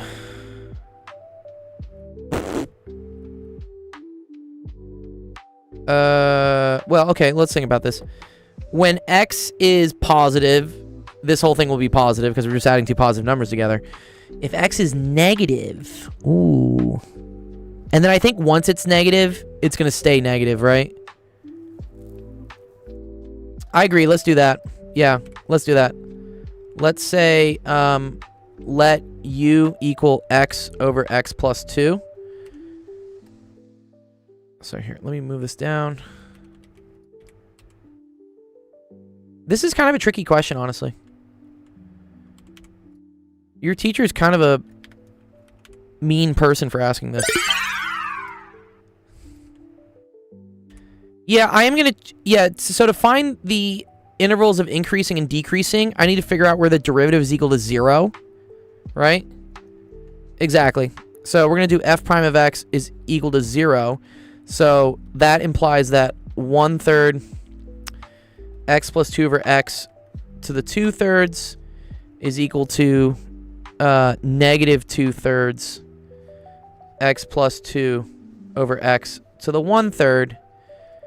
Oh, I don't even think we need this yet, Fem. Actually, this is actually going to work out pretty nicely here, right?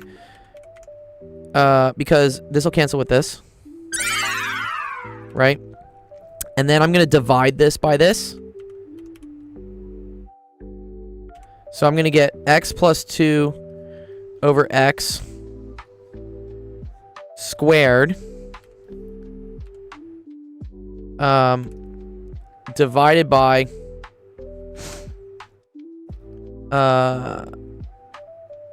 wait, I wrote this wrong. Sorry. I wrote this wrong. I'm getting them screwed up. This is x over x plus 2. Maybe I did need to do it, fam. X plus 2. And then all of this is to the 1/3 power. And then this is all equal to negative 2. I think so. Yeah. So what happens is I divided this over, right? But this is... Whenever I have like a to the 2/3, that's the same thing as a squared to the 1/3. Right? Okay. So let's see what happens.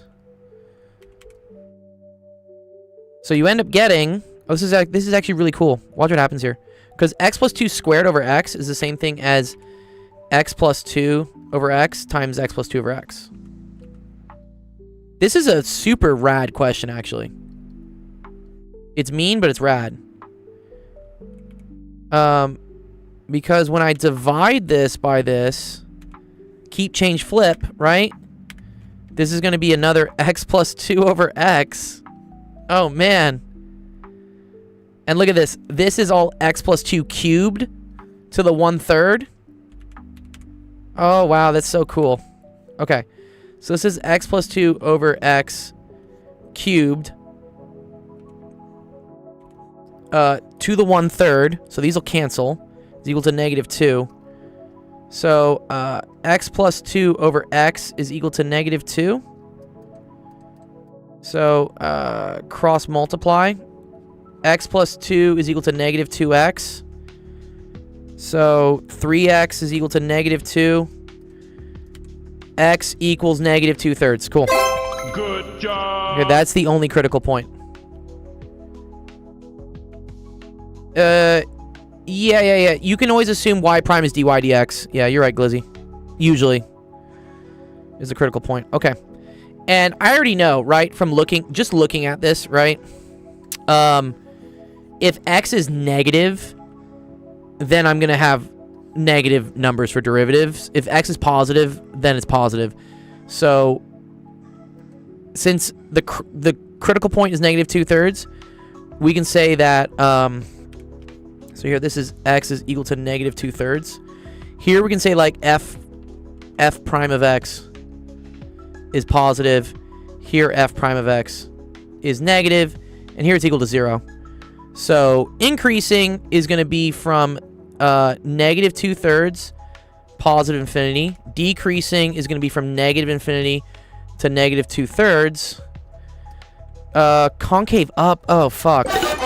No. Oh, I got to take another derivative? Oh, man, this bastard. We might have to be careful here. Oh, you mean for the concavity? I think we're okay here, no?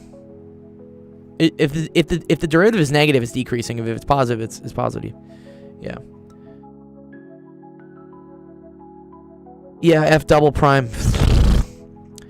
Would you consider being a college professor? I've done it before, yeah. It's cool. It's a lot of work. We have cube roots. We should be okay? All right, I hope so.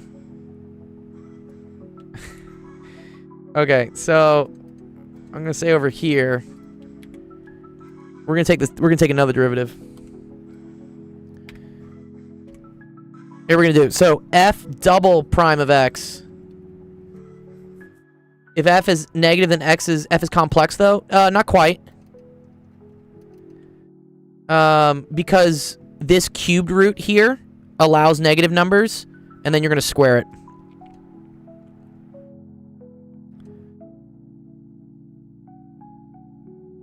Yeah, if it was square roots, we'd be fucked. But they're cube roots. Cube roots allow negative numbers.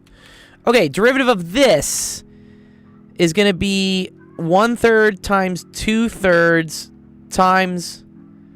You know, I'm gonna rewrite this. I'm gonna rewrite this because, you know, fuck x plus 2 over x over x. I'm gonna say this is 1 plus 2 over x. Right? I think I can say that, yeah. I was a PhD plasma physics person. That was me. Okay. This is gonna be 1 plus 2 over x to the negative 5/3. No, negative 1/3. Okay, times the derivative of what's inside, which is going to be negative 2 over x squared. Okay, that's this derivative done. Okay, let's move on to this one. It's going to be a little bit tougher. So, plus 2/3, 1/3, x over x plus 2 to the negative 2/3.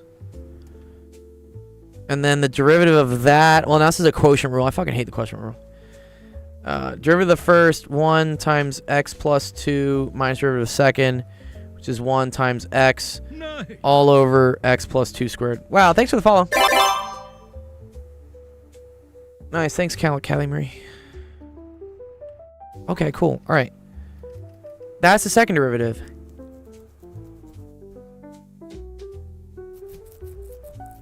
No, you like the quotient, dude? No, bro, what? No, dude. Don't choose violence, dog. What? Nice, dude. What's good, guys? Yeah, just helping out on a... This is a calculus question. Alright, I think I set this equal to 0. Do I not? I think I do, right? In order to figure out concavity things, right? I'm sorry, Ma. It's the truth. Okay, thank you. Okay, so if I set that equal to 0... It's just rude to ask about the concavity as well. Who cares? Plug in negative 2/3.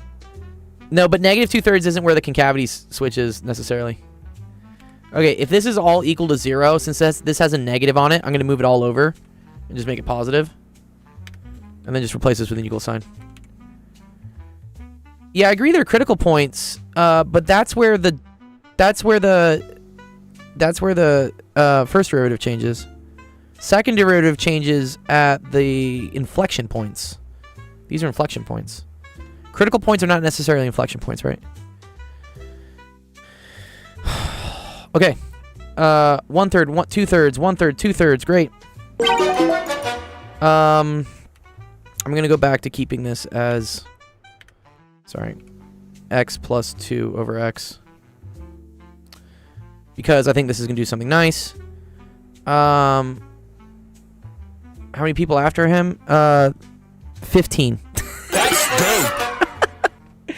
I will try to get through as many as I can. But yeah, I don't know if I'm going to get through all 15 in the next hour. I've been streaming for 2 hours already.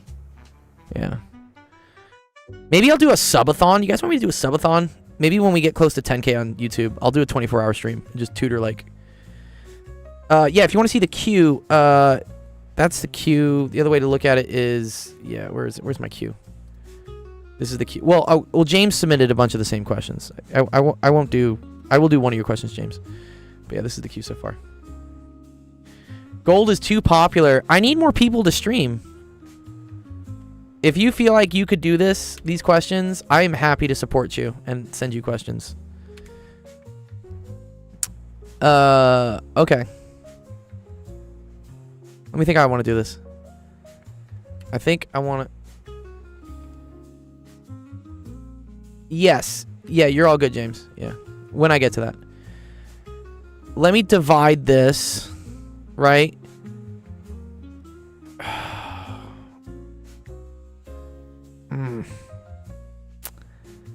This is not anything nice. Okay, maybe. Let's just see.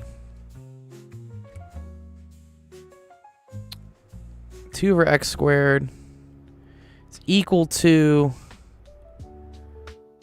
We're going to do to the negative 1/3, and then that's going to be x over x plus 2 times x over x plus 2.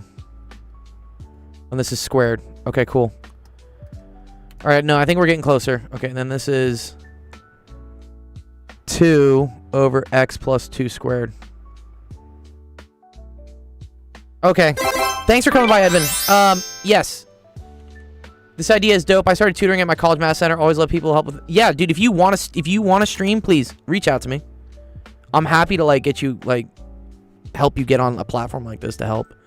But yeah, for those that are watching, and if it's not gonna, I'm not gonna get to you in time. We have a streaming schedule here. If you click on the calendar, that'll tell you all the days that we stream. So we're kind of in the end. We're nearing the end of today's stream. Zach's gonna have like a fun game stream on Friday, but he's doing math help on Saturday, and then next week, these are all the times that we do free tutoring or free math and science help. So come on by. Make sure you like, subscribe, all of our different socials so you get notifications for when we go online. It also helps me out to get this help to more people because they see the algorithm. If I donate, can I go next? Yeah, if you do donate, you can, but I don't know what the donation amount needs to be on TikTok. On YouTube, I see dollars and like that's real money to me. I don't know what I don't even know how to redeem like roses on TikTok. I started making vids myself, dude. Yeah, for sure. That's the way to do it. The problem is that the wave of students with math problems is never ending. True. Yeah, that is true. Yeah, I need to do some hard thinking about moving forward because we are reaching the point where like I have more demand than I have me. It didn't used to be like this. I've been streaming for almost 4.5-5 years, and it's only been this last 2-3 weeks that we've just gotten slammed with questions, and I love it. I really appreciate it. It's cool. Yeah, I do this for fun. Yeah. Okay, this cancels. So then I get x plus 2 over x, and then this is going to be 2 over x plus 2 squared. Bingo. That's going to go away. That goes away. Okay, so and then I can probably cancel out one of these with one of these. I should check x equals 0. So 2 over x is equal to 2 over x plus 2. So then 2x plus 4 is equal to 2x. Oh, wow. Fascinating. There are no inflection points. Disqualified. You done messed up, Aaron! Yeah. I did recently push to TikTok and YouTube. You're right. Yeah. I have recently. Yeah. Twitch just wasn't cutting it for Discovery. Edvin's like, I love you. Here's some gifts and coins. Oh, wow. Okay.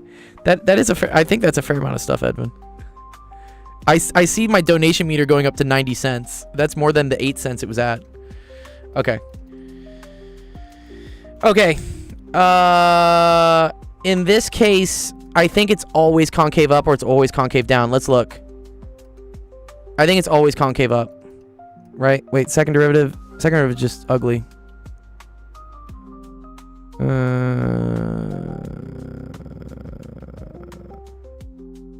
Yeah. But it looks like it might actually be shifting. Everyone donate to Dr. Gold. He deserves it. Thank you. Yeah, it's for my nonprofit anyways. It's not for me. But trust me, like I make way more money doing other things than this. If I go fast, in this case, if I decide to not answer all the parts of the questions, I might. Yeah, this is just a pain in the ass of a question. Here. Let me just try to, like... Let me verify what the answers would be for this one.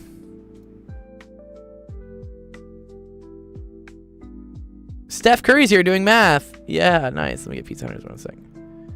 Here, I'm just going to throw this in ChatGPT for now, and then I am going to work on another question just to...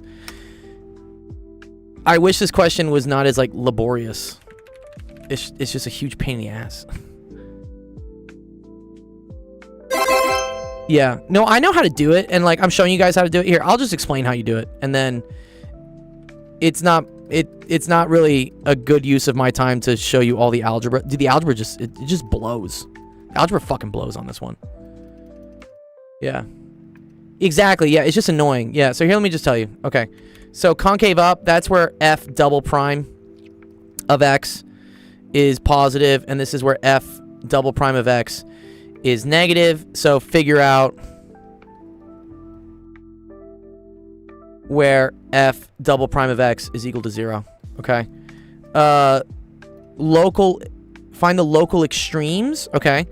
So there's only one local extreme, and that's where f prime was equal to 0. So that's got to be at x is equal to negative 2/3. And then you just plug that value into here, right, to see what that is. And actually, we don't know if that's going to be... So what? Negative 2/3 to the 1/3. And then times... What is that? 6... So 4/3 to the 2/3. Okay. It's probably a local max. I'd have to see what the second derivative is there. So you have to check f double prime of negative 2/3. I believe if this is negative, right, and then this is positive, that means it should be a min. So there is no local max. So we only found one critical point. So, yeah. And then the global, I'm guessing the global is going to be at infinity. So you have to check what happens at infinity. So this is, yeah, this will be a maximum. The maximum value is going to be infinity. Because this just blows up to infinity. This blows up to infinity. And at negative infinity, well, let's see. At negative infinity, this will be negative. This one up being positive.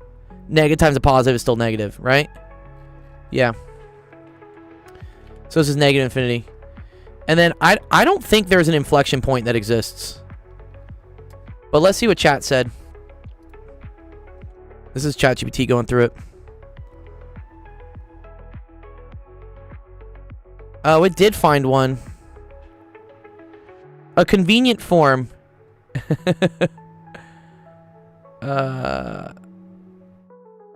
It says negative 2 is... Okay, cool. So, wait, let's see if it got this one right. Negative 2/3, great.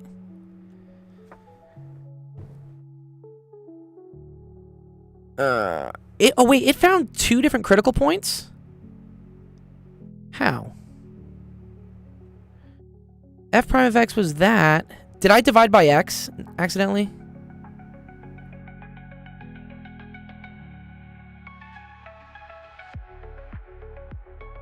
I think I did. You divided by x over x plus 2, that's why. Thank you, Sai, dude. Yeah, okay, dude, this question's a huge bitch. Okay, here's what I'm gonna do for you, pizza, dude, because, yeah, no. I appreciate the $2, but this is taking a lot of my time now. There's a lot of dude, this is just like tricky. There's just so much trickiness in this. But here, I will post what we did so far, so you can at least see the algebra I'm doing, and then I'm gonna give you my ChatGPT premium link for this, just so you can kind of go through the, you know, run through it and check it yourself. But there, that's in our thing. Cool. Awesome. All right. Appreciate the question. Thank you, dude.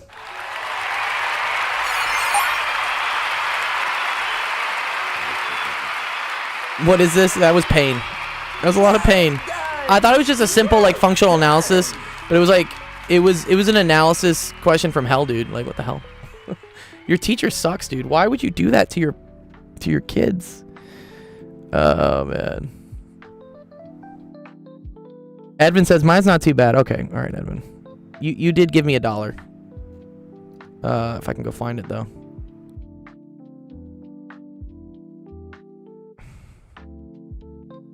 I do. I use a Wacom.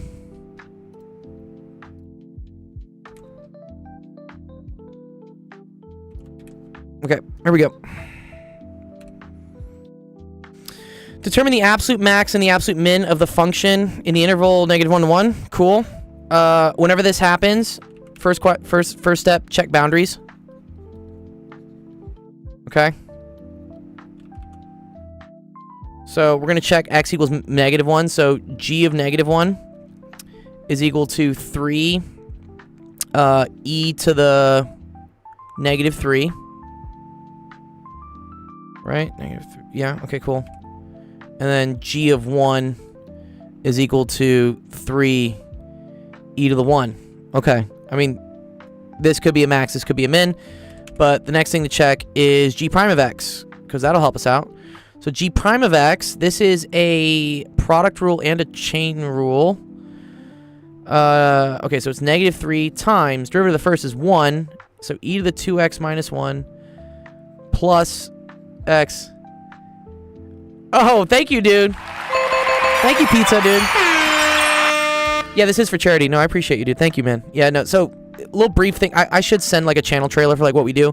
But we're a nonprofit. We help kids with math and science. I do this as like a streaming thing.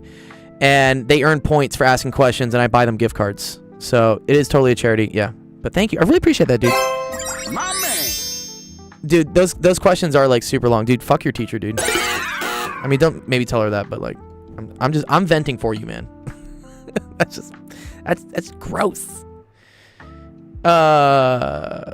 Okay. E to the 3 e, okay, plus x, and then the derivative, that's e to the 2x minus 1 times 2. I don't know if this is A levels math. You can answer that, Edvin, if you want to in the chat. Okay, and then that's equal to 0. Okay, so 0 is equal to e to the 2x minus 1 plus 2x e to the 2x minus 1. Well, I can get rid of this. This will never be 0, right? Cool. 2x equals 0. Cool, so x equals 0 is a critical point. So then all you do is just plug in 0 because it's either a min or a max. And it's very obviously a minimum, right? Because, oh wait, sorry, this is -3. Okay. G of 0 is just equal to 0. Okay. So, that means this must be the max. The absolute max is 3 over e to the 3rd. And then the absolute minimum is -3 over e. Cool. Does that make sense, Edvin? Yeah, because the critical point's at 0, and the value of the function at 0 is 0, and 0 is neither a max nor a min. It's just 0.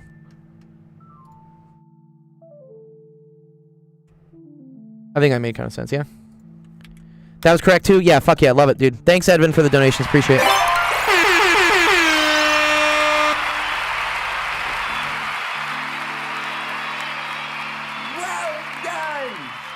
But wait, there's more. If you purchase in the next 14 minutes, we'll send you 5 more chicken rotisserie cookers. Bro, my friend in college would talk about how like his dad would get so drunk that you guys probably don't remember. They used to sell things on TV.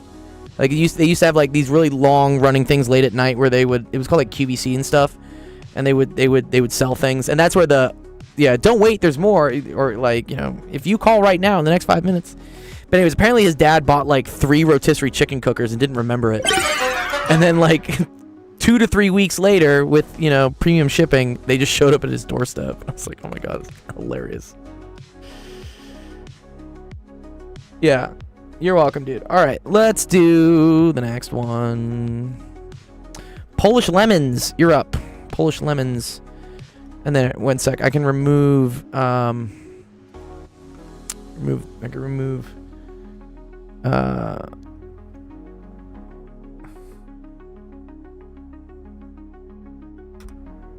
need to get this.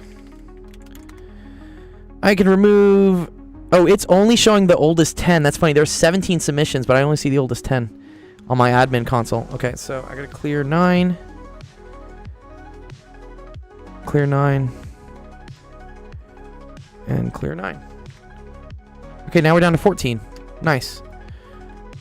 Solve the following non-homogeneous problem. That's dope. Are you trying to hurt me here, dog? What is this? This is differential equations. Wait, sorry. This is partial differential equations. These are PDEs. Man. Do we think... is it Chad? First of all, I never took PDEs. I took diffie-Q. I took regular differential equations. Partial differential equations? How long would that take? I'm throwing it in ChatGPT right now. I just want to see what the solution is. If the solution looks simple, I'll do it. If the solution looks like it's going to take me 20 minutes, I won't. Just in the essence of time, because I do have 14 other people asking for questions. I get a little scared when I see non-homogeneous. Uh-oh, someone's saying Neumann boundary conditions. Would you use a Laplace transform? I don't know. I'm gonna let my chat answer about that. Okay.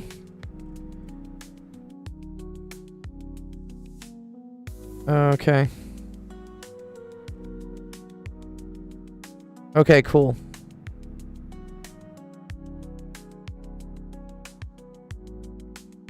Yeah, so this is funny, I will. This is hilarious because yeah, this is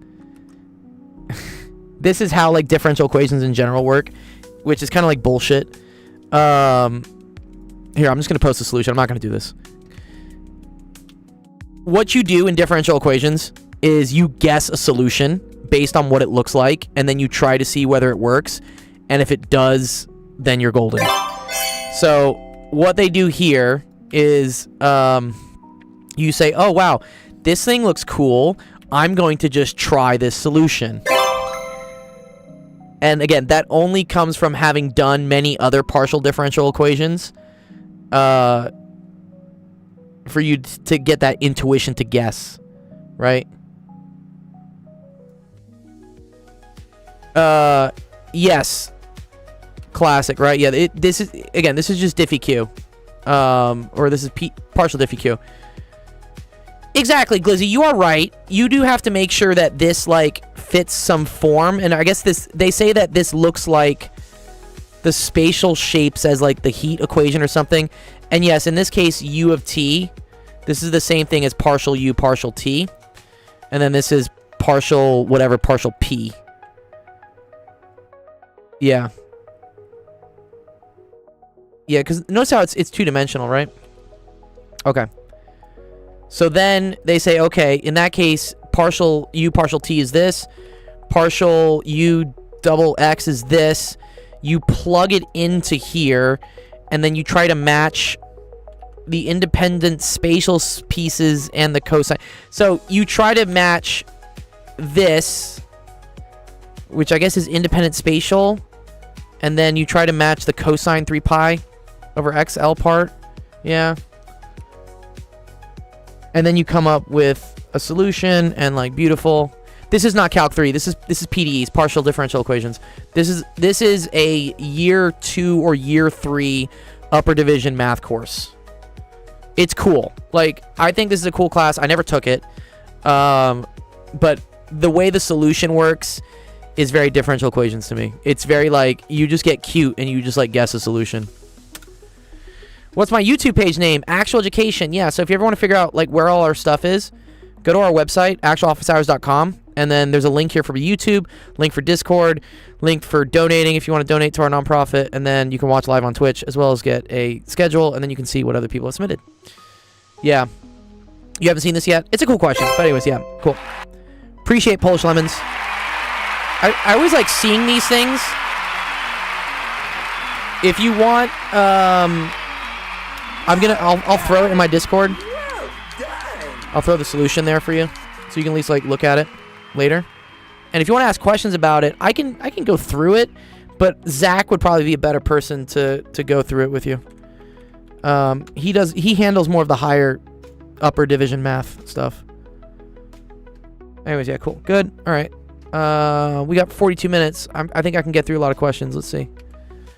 Polish lemons done. Next is, oh Jesus, oh, okay. This is a little blurry, but I think I got it. Yes. The link to the Discord's also there as well. Your net is so slow. Oh, I'm sorry, Dicha.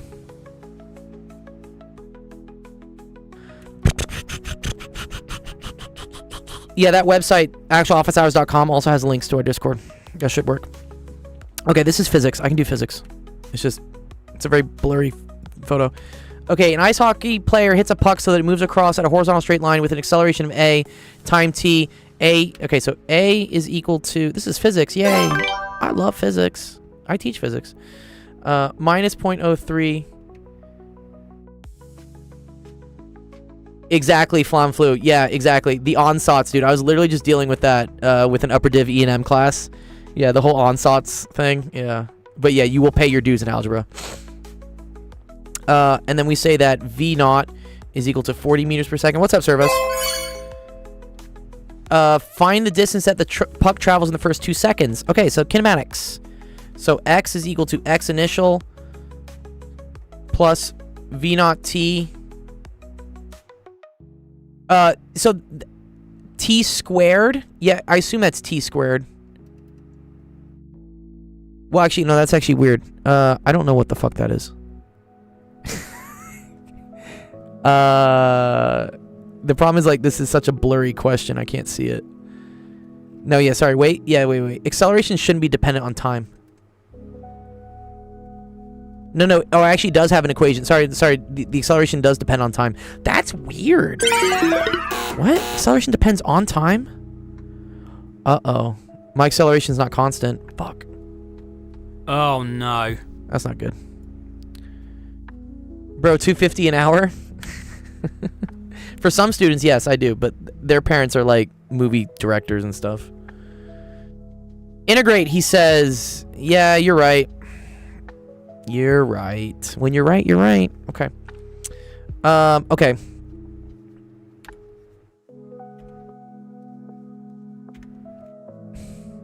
Yeah, non-constant acceleration, dude.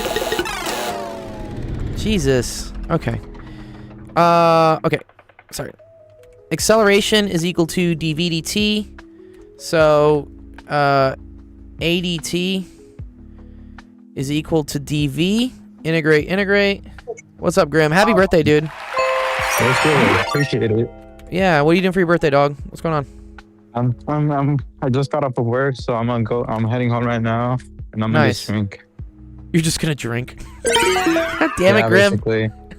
Well, what else am I supposed to do? I don't know. Fucking say hi to your friends or something. I mean, you can go drink with your friends if you want. I don't care, but. No, not with my friends. I'll probably just drink with Ramiro. Oh, okay. With your girlfriend? That's cool. I'm glad you have a girlfriend. Brother.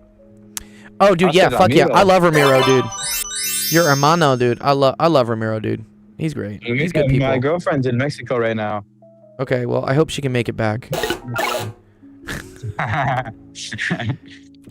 Yeah. Real as hell, though. Okay, good, dude. I'm glad, dude. That's happy birthday, dude. 19's was a big age for me too, man. It was my first year of college. We'll get you to eventually going to college. It'll happen. Community college. Community college is fine, dude. Totally cool with community college. As long as you go to as long as you get your fucking GED, please. God damn it. Okay. All right. VF. You? Go to community first. I agree, dude. Yeah, dude. Someone in my chat said go to community college first. I agree.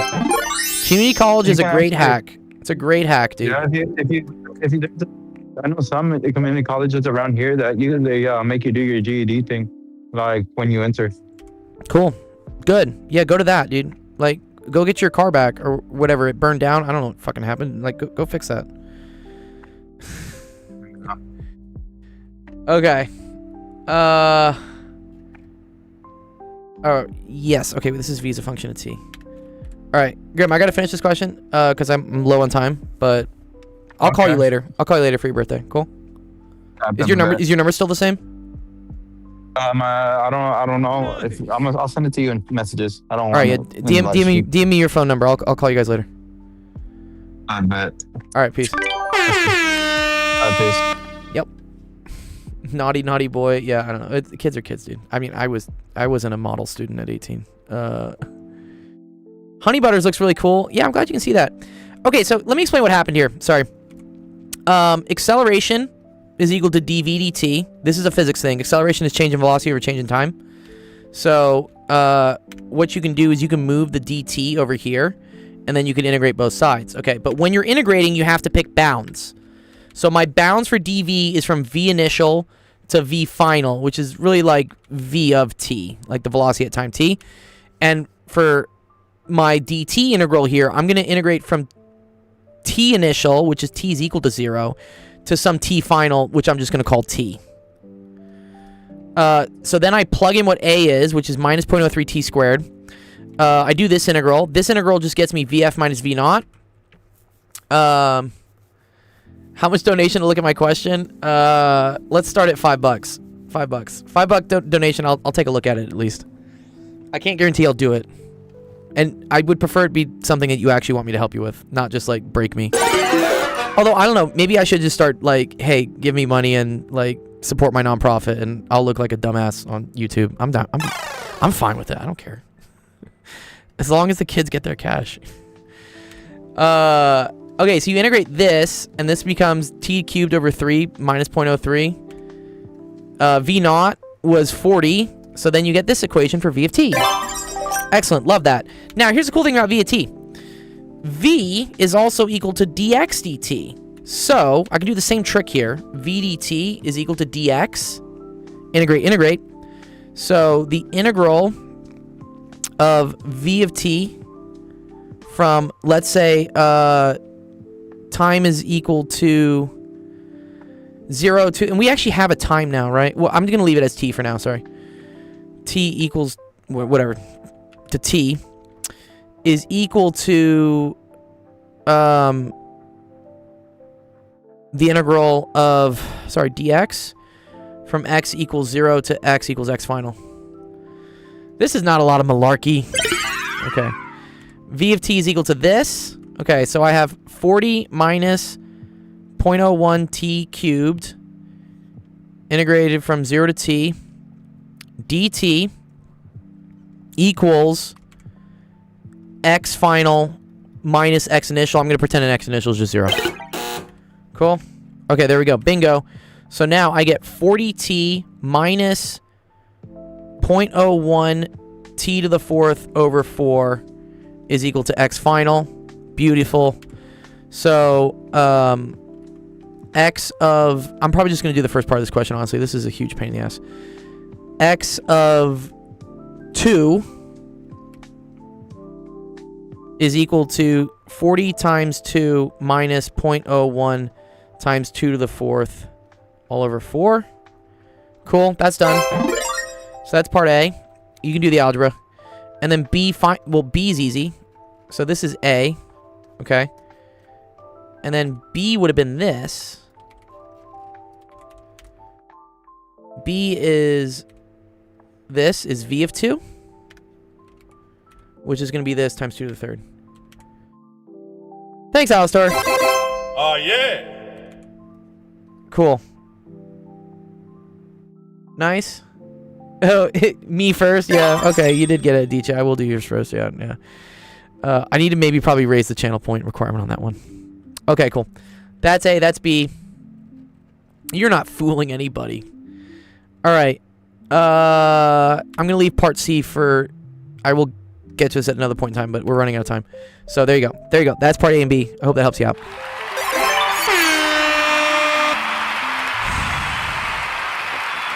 I think all that changes for... You're very welcome to me. I think that all that changes for this is that you do the derivative of, you do the derivation again, but you set your initial velocity equal to 30 in the opposite direction, I think. Yeah. You do a barrel roll, bomb dude. Do a barrel roll, dog. Great. This was a very fun question to me, though. I like it. It's awesome to see how calculus rederives like the kinematic stuff in math. Calculus rederives kinematics in physics. Math helps physics. Yeah, great question to me, though. I like this. This was a cool one. I haven't seen like a non-uniform acceleration question in forever. Would you do a complex analysis question? I wouldn't be the best at it. I've taken complex. I don't really teach it. I teach up to around DiffEq. I can teach DiffEq. I'm best at teaching calculus in physics. Yes, complex analysis. Yeah, if you want to go get help with complex analysis, I'm gonna shout you out again. But e to the 2I pi in my Twitch. I don't know if you can see him on the chat there. You should go check out his Twitch. He teaches a lot of complex stuff, and he could probably help you out. Yeah. I know what you need. Yeah, you do got what I need, dude. I don't have the time to like learn complex again. But if you want to get help,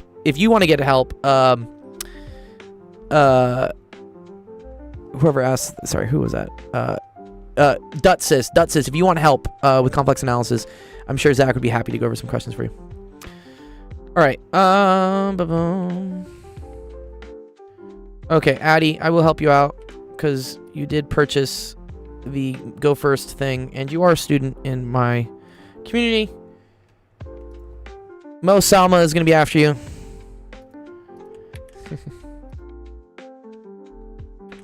Siddude said you can cheat. Let me look at yours real quick, Siddude. Let me just for fun. Where did you send it? Where? Oh, this one. Let me see. Ooh, this is fun. This is like the, what's it called? Is this called a floor function here? I think it's called a floor function, yeah? Because then the other one is like a ceiling function. Or top, or whatever it's called. Yeah. Cool. I don't know how to do it off the top of my head. But, again, Zach probably does. Okay, it's just a word problem, they suck. Okay, a small independent movie company determines the profit for, is that cool? Blah, blah, blah. How many DVDs should they... Okay, so maximize profit. So this is... profit. You want to find the vertex. So anytime you have... this is a quadratic that looks something like this. You want to find this, which is the vertex. Now, you can do this with a quadratic equation. I believe there's an even faster way to do this. Isn't it like b squared over 2a? Yeah. There's a fast way, Addy, I'm pretty sure. What is it? Vertex of a parabola. Yeah, then plug it in, right? What is it? It's, negative b over 2a, right? Yeah, here we go. Cool, perfect. Okay, yep. I knew it was... Yeah, you're good. Beautiful. Oh, this will take like 2 seconds to do. At least it's a fast question. Yeah, okay. So, in this case, n is equal to negative b over 2a, which is equal to negative 3.4 over 2 times negative 0.02.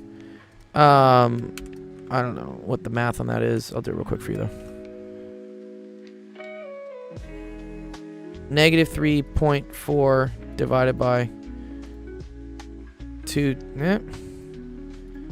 times negative 0.02.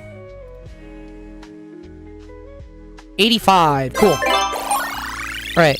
So n is equal to 85. So you should produce 85 DVDs.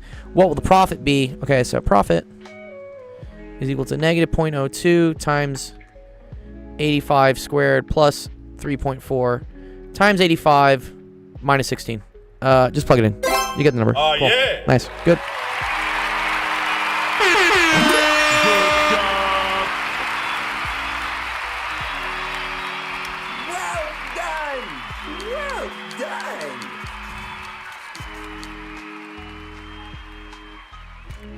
I majored in plasma physics. That was my PhD.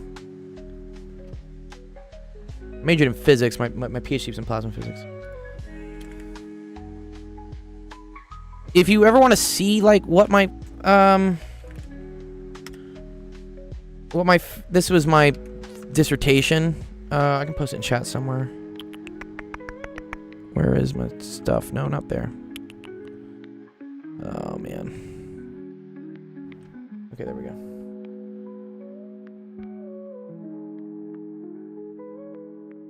Nice.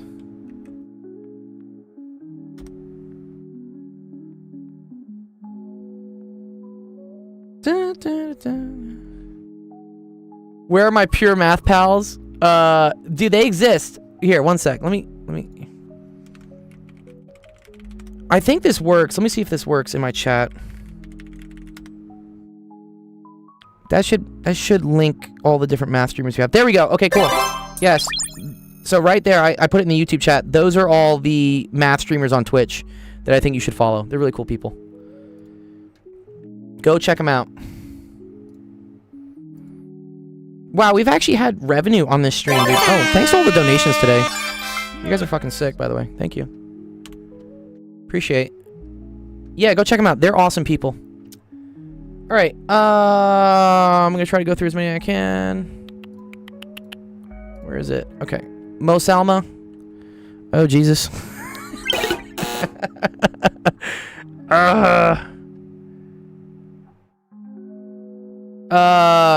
Your teacher makes you memorize formulas without any actual so I mean, learn how to do the problems at least, and then the best thing after that is to maybe watch some videos that kind of explain why the concepts are the way they are. Thank you, Dustis. Wow, more money. Appreciate that, dude. Thank you, dude. You're awesome.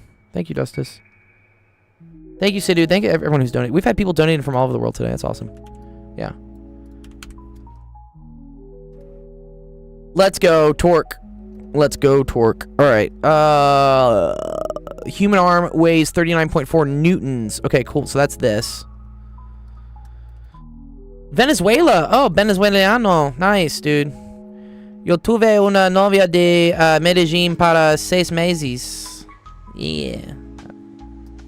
It's a fun time. I learned Spanish. She didn't speak any English. Muchos años pasados. Okay, the forces... Wait, what? Okay, cool. I didn't know you know Spanish, yeah. I don't... Yeah, I speak Italian, but... My government name is Giovanni, but, I don't have many people to speak Italian with, so I lose it really easily. Dude, what's all this shit going on here, dude? Okay, here we go. Tension force is 0.08. And then we want to figure out... Sorry. FT and FS? We already have FT. Don't we? Don't we already have FT?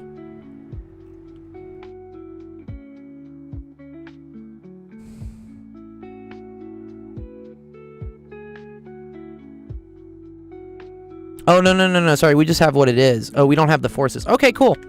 Oh, we have 2 unknown forces. Great. Does everything rotate about 0.0? This is from AP Physics? Wow, curses.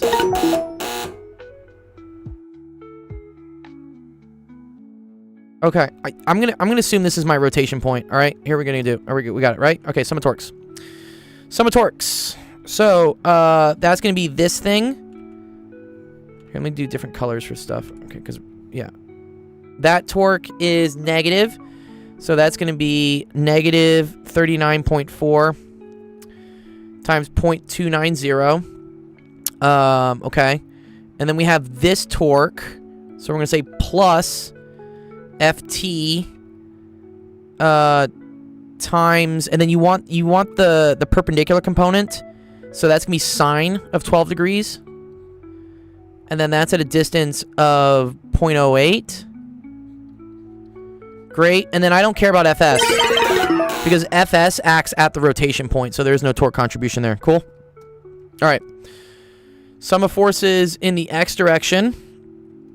Well, you're going to have this. You're going to have Fs cosine theta pointing to the right minus Ft cosine of 12 degrees. Nice. And that also has to equal 0. Sum of forces in the y direction. Well, now I have ft sine of 12 degrees minus fs sine of 12 degrees minus fg equal to 0. Oh, yeah, no, I know all this. I mean, I've been teaching physics for a very long time. Okay. Cool. All right. 3 equations, 2 unknowns. This is solvable. First thing I would get is ft from here. Which, I don't know, I'm just going to tell ChatGPT to do it because I don't have time to plug this in my calculator. It would take forever. Go ChatGPT, solve.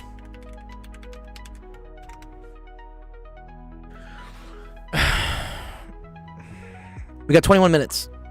The queue is still 15. The queue gets longer. Something went wrong. God damn it. The hell? Bro, come on, ChatGPT. Don't make me put this in my calculator.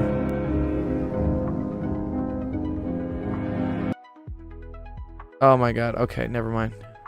Dude, no, this is already taking too much time. Fine, fuck. Alright, whatever. Calculator. Oh, sorry, and then sum of torques has to be equal to 0. Yeah. There you go. Okay, cool. So, I'm gonna do... Ethan's good. No, Ethan's good. I talked to him a couple weeks ago. He's at college now in Bolivia. He won the Nintendo Switch 2 from summer camp, and he said he got it. So he sent me a cool picture of it.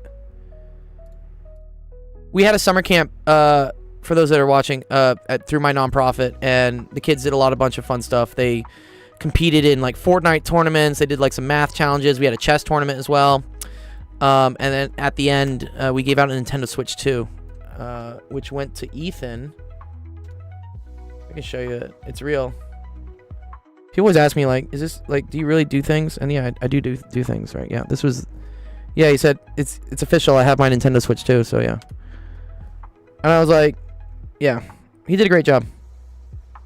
So, if people are ever asking, like, where does the donation money go? That's where it goes. I buy gifts for kids to, like, do well in math and science. And, like, inspire them. Okay. So, okay, so FT is equal to 687 newtons. That came from this one. And then, that's awesome, Infinite Canvas. Yeah, you hate... People have different relationships with math, like, throughout their life. Totally okay. It can change, dude. I used to be, like, deathly afraid of sines and cosines. Now they're my friends. Oh, yeah. I love sine and cosine. Okay, and then so, if we plug this back into here, now we can solve for Fs. Okay. So I'm going to do that times the cosine of 12. Divided by... Oh, shit. Do I not know theta? Fuck.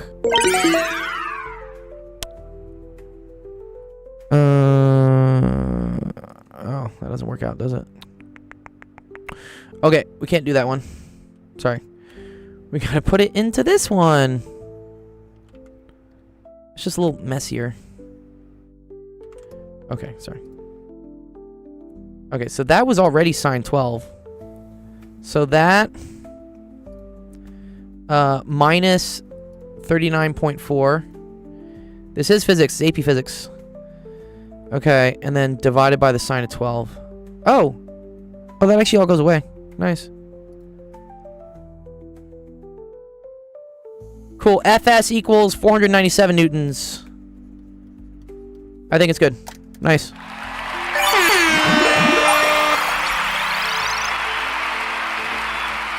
I think it's okay. Well done! Well done! That was Mo Salma. Mo Salma. Yeah, you actually didn't need to figure out the angle. It's probably like a follow-up question to it, honestly. So I'm gonna get rid of the calculator.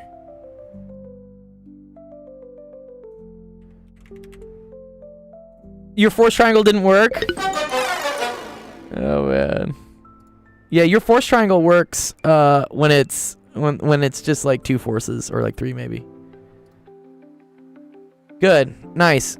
That's awesome. Fembox, if Fembox got the same answer I did, I agree with it. Fembox is the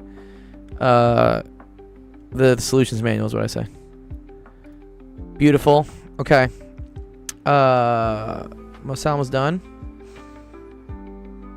No, that's my thesis.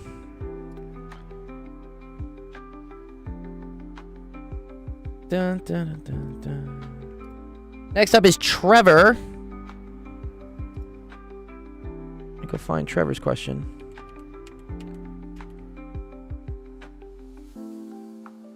Ooh, okay. Siddude said, sine and cosine are reliable. When you get into product and sum of gamma zeta functions, the waves act so sporadic. Yeah. Someone in my chat said, I'm in the 12th grade, but the internet has exposed me to the gamma function. Oh, dear. Oh, no. Why is this massive and bold? Because, I don't know. They want it to be seen in the chat, I guess. Okay. I'm going to see if I can do this quickly. Otherwise, I might punt on it. Let's see.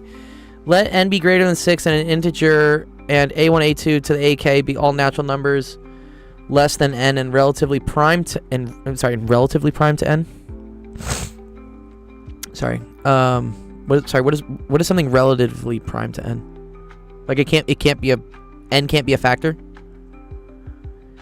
If a2 minus a1 equals a3 minus a2 equals ak minus 1, prove that n must be either a prime number or a power of 2.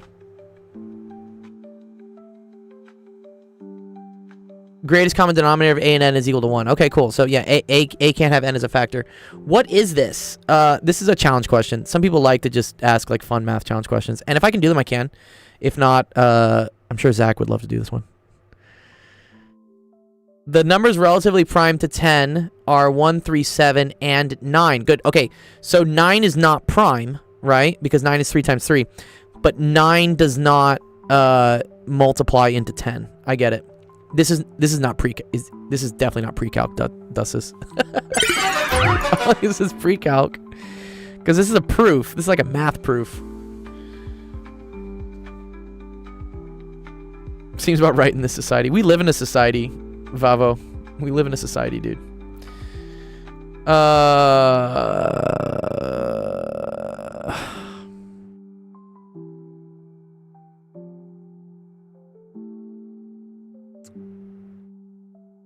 Induction proof, maybe?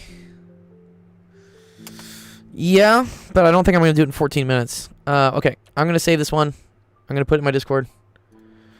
I'm going to put, like, bounties up at some point. You know that? I'm going to make a title. I have tags here. I'm going to make a tag for, like, bounty, and I will have them as, like, little fun things for people to go attack if they want. Maybe I'll give out prizes to people who solve bounty questions. Does that sound cool? I think that would be kind of motivational, yeah? I think it's a good idea. Anyways, yeah. I'm just, at this point, we're in, like, what I call, like, the danger zone of I'm just looking for things I can solve real quickly to help people. But I appreciate the question, Trevor. Thank you. How far until I'm at James? Not, well, it depends how difficult these next ones are coming up, so. We'll see. Okay, one sec. Mark Trevor's down.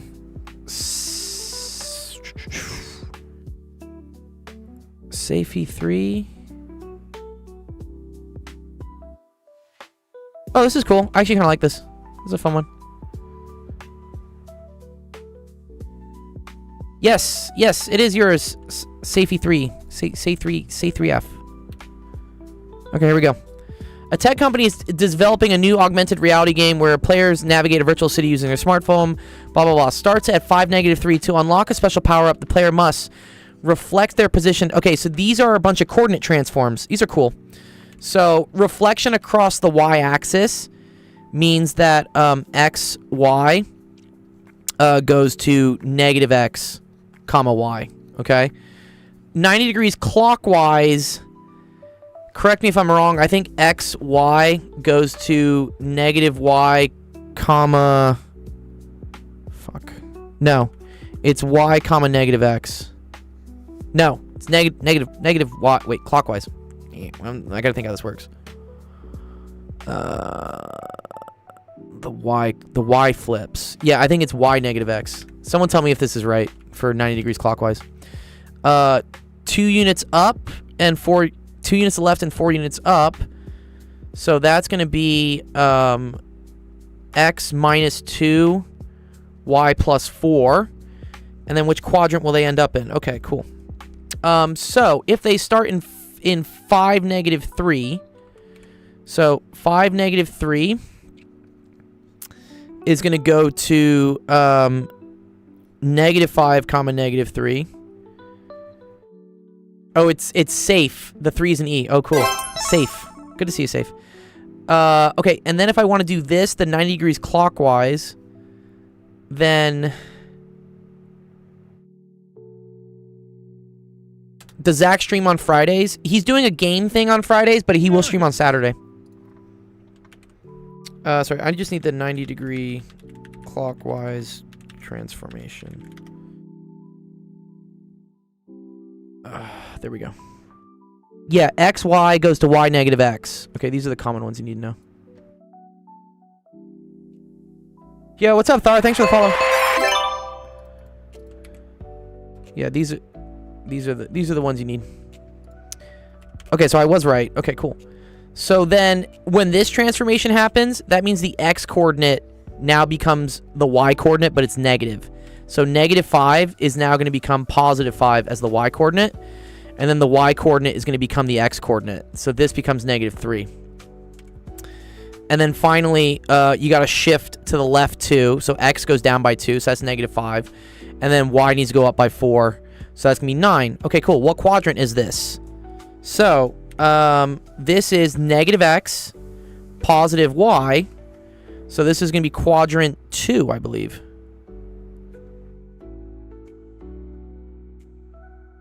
I've had enough math today. No, more math. No such thing as too much math. Okay. I think... What did you say? The correct answer is quadrant 3, though? I don't think it's quadrant 3.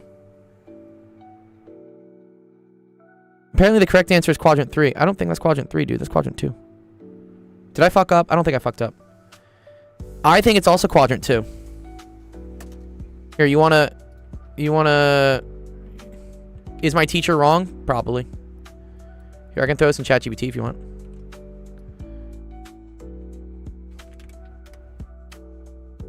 ChatGPT is a good, like, sanity check sometimes.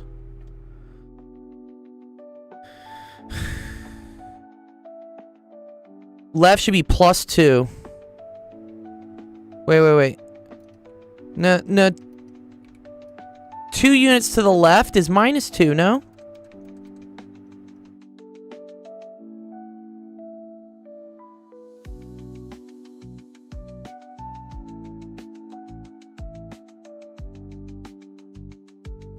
Yeah, you're right that you're right in terms of like what the function does, but like if I'm moving points to the left, I literally just shift it to I literally minus it too. No. You're right. CXR. So f of x versus f of x plus 2. You're right that this is a shift to the left, but that's of the whole function. This is of a point. Okay, ChatGPT says quadrant 2 as well. Your teacher's wrong. Uh-oh, happens. Anyways, good question.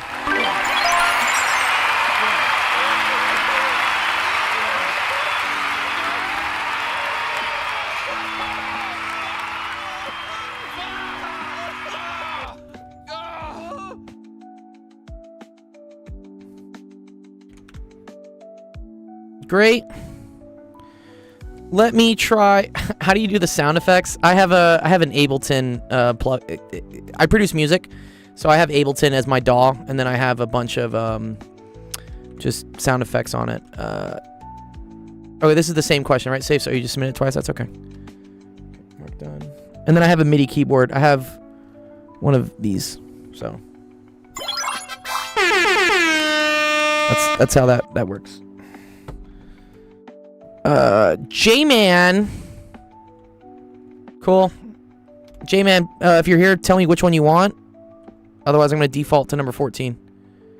It is a piano. I do play the piano. I play the piano. I play the cello. I produce music. If you want to go listen to my song on Spotify, just look up Dr. Gold. I'm there. Yeah. Okay, bicycle wheel with radius of this accelerates uniformly for 6.8 seconds from an initial angular velocity of that to a final angular velocity of that. What was the angular acceleration? Cool. So alpha is equal to delta omega over delta t. So that's going to equal to 6.7 minus 5.5 over 6.8. So what is that? 1.2 over 6.8. I wish I knew how to use Discord. I can help you, Femvox, but it's not that hard. What was the angular displacement? This is cool. So angular equations look very much like the linear ones. So we say delta theta is equal to omega naught t plus 1/2 alpha t squared. Notice how this looks exactly like the linear one, right? It just has omega for v and alpha for a. So 1.2 divided by 6.8. Oh, dude, that is beautiful, Fembox, by the way. I like that. That's so fun. Okay, so this is equal to 0.176, and that's radians per second squared. Cool. And then we want to do that for... So we're going to do that times 6.8 squared. Cool. Plus 5.5 times 6.8. So, right? 5.5, 6.8 plus 1/2, 0.176, 6.8 squared.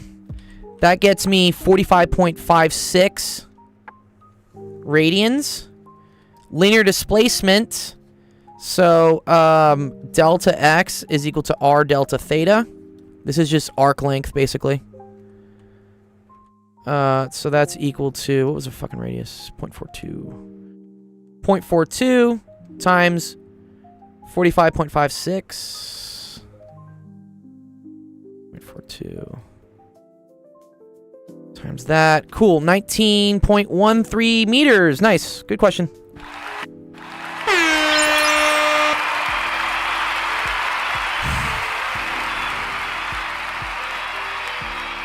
Well done!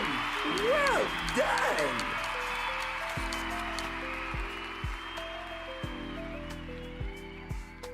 Dun-dun-dun. I love that the Discord stage is actually getting used and you guys are like chatting in it. Like, W. Thank you.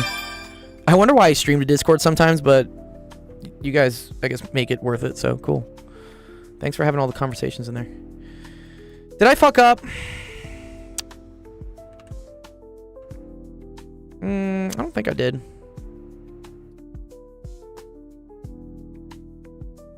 No? When do you go live and how do we submit things to you? So, actualofficehours.com. I got 4 minutes left in this stream, but that stream has how to submit questions. It also has the streaming schedule when I stream. Okay. I might have made an error here, but with my calc... Oh, you know what I did? I forgot the 1/2. God damn it. Yeah. No, I forgot the 1/2. Ugh. Sorry. I forgot the 1/2. Okay. And then I do... Yeah, 41.48. Yep, I agree. Yeah, I forgot the 1/2.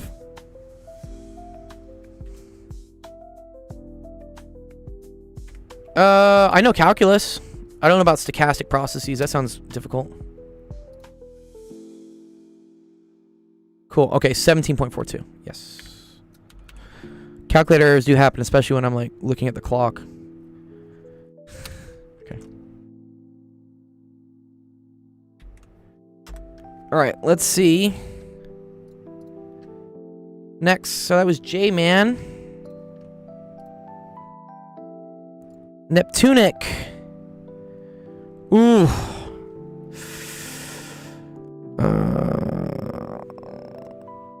I think I can do the center of mass for you.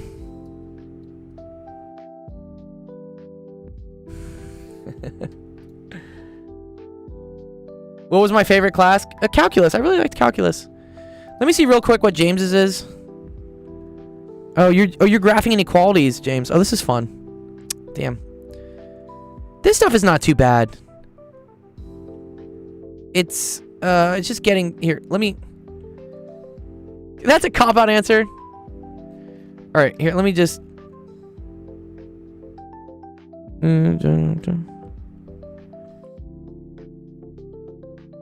Here, I can do these like in 2 seconds for you, James, and then I'll do the other one that Neptunic submitted, and then that's probably gonna be the last one. Come on.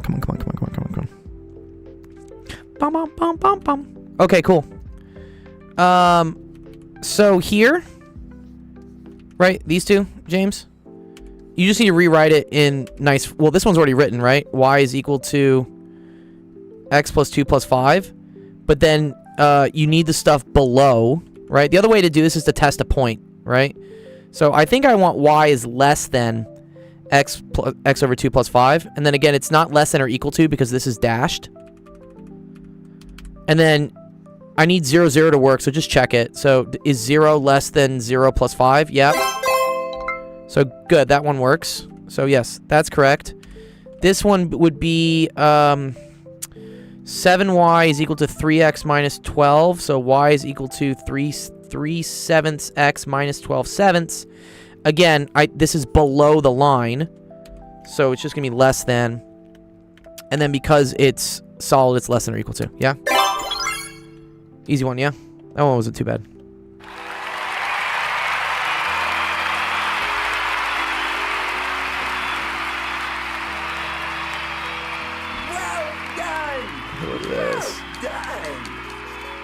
Yes, nice, cool. Made sense, James? Appreciate you. See, I did get to your question. The last one, which, yeah, I have 25 seconds, so I do have to leave soon.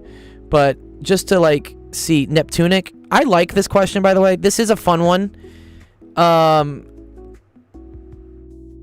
Finding center of mass is like integral of x dm along x, and then integral of y dm across across y. You got to do that.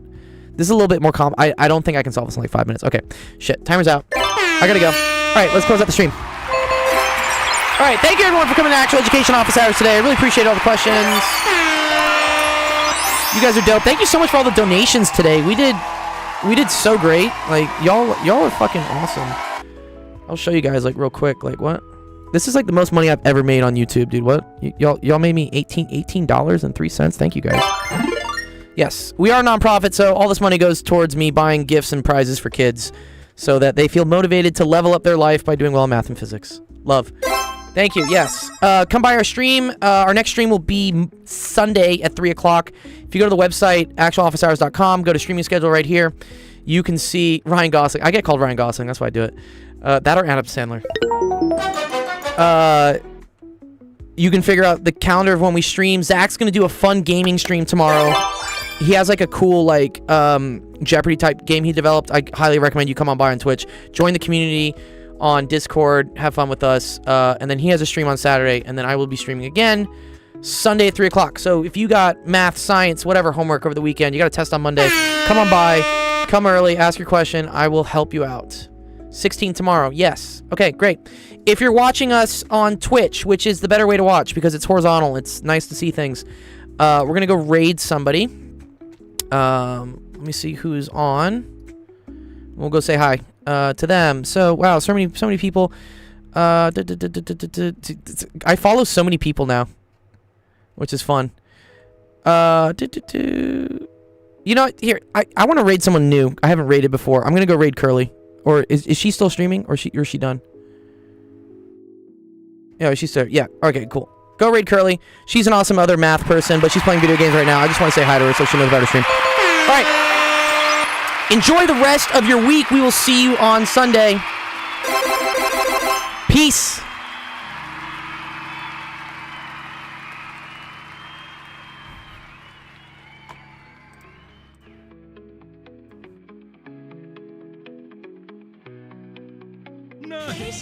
Welcome in.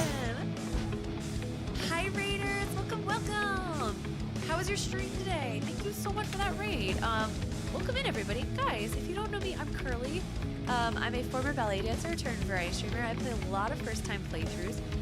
We are doing a first playthrough of a few different games. This one is Troublemaker 2.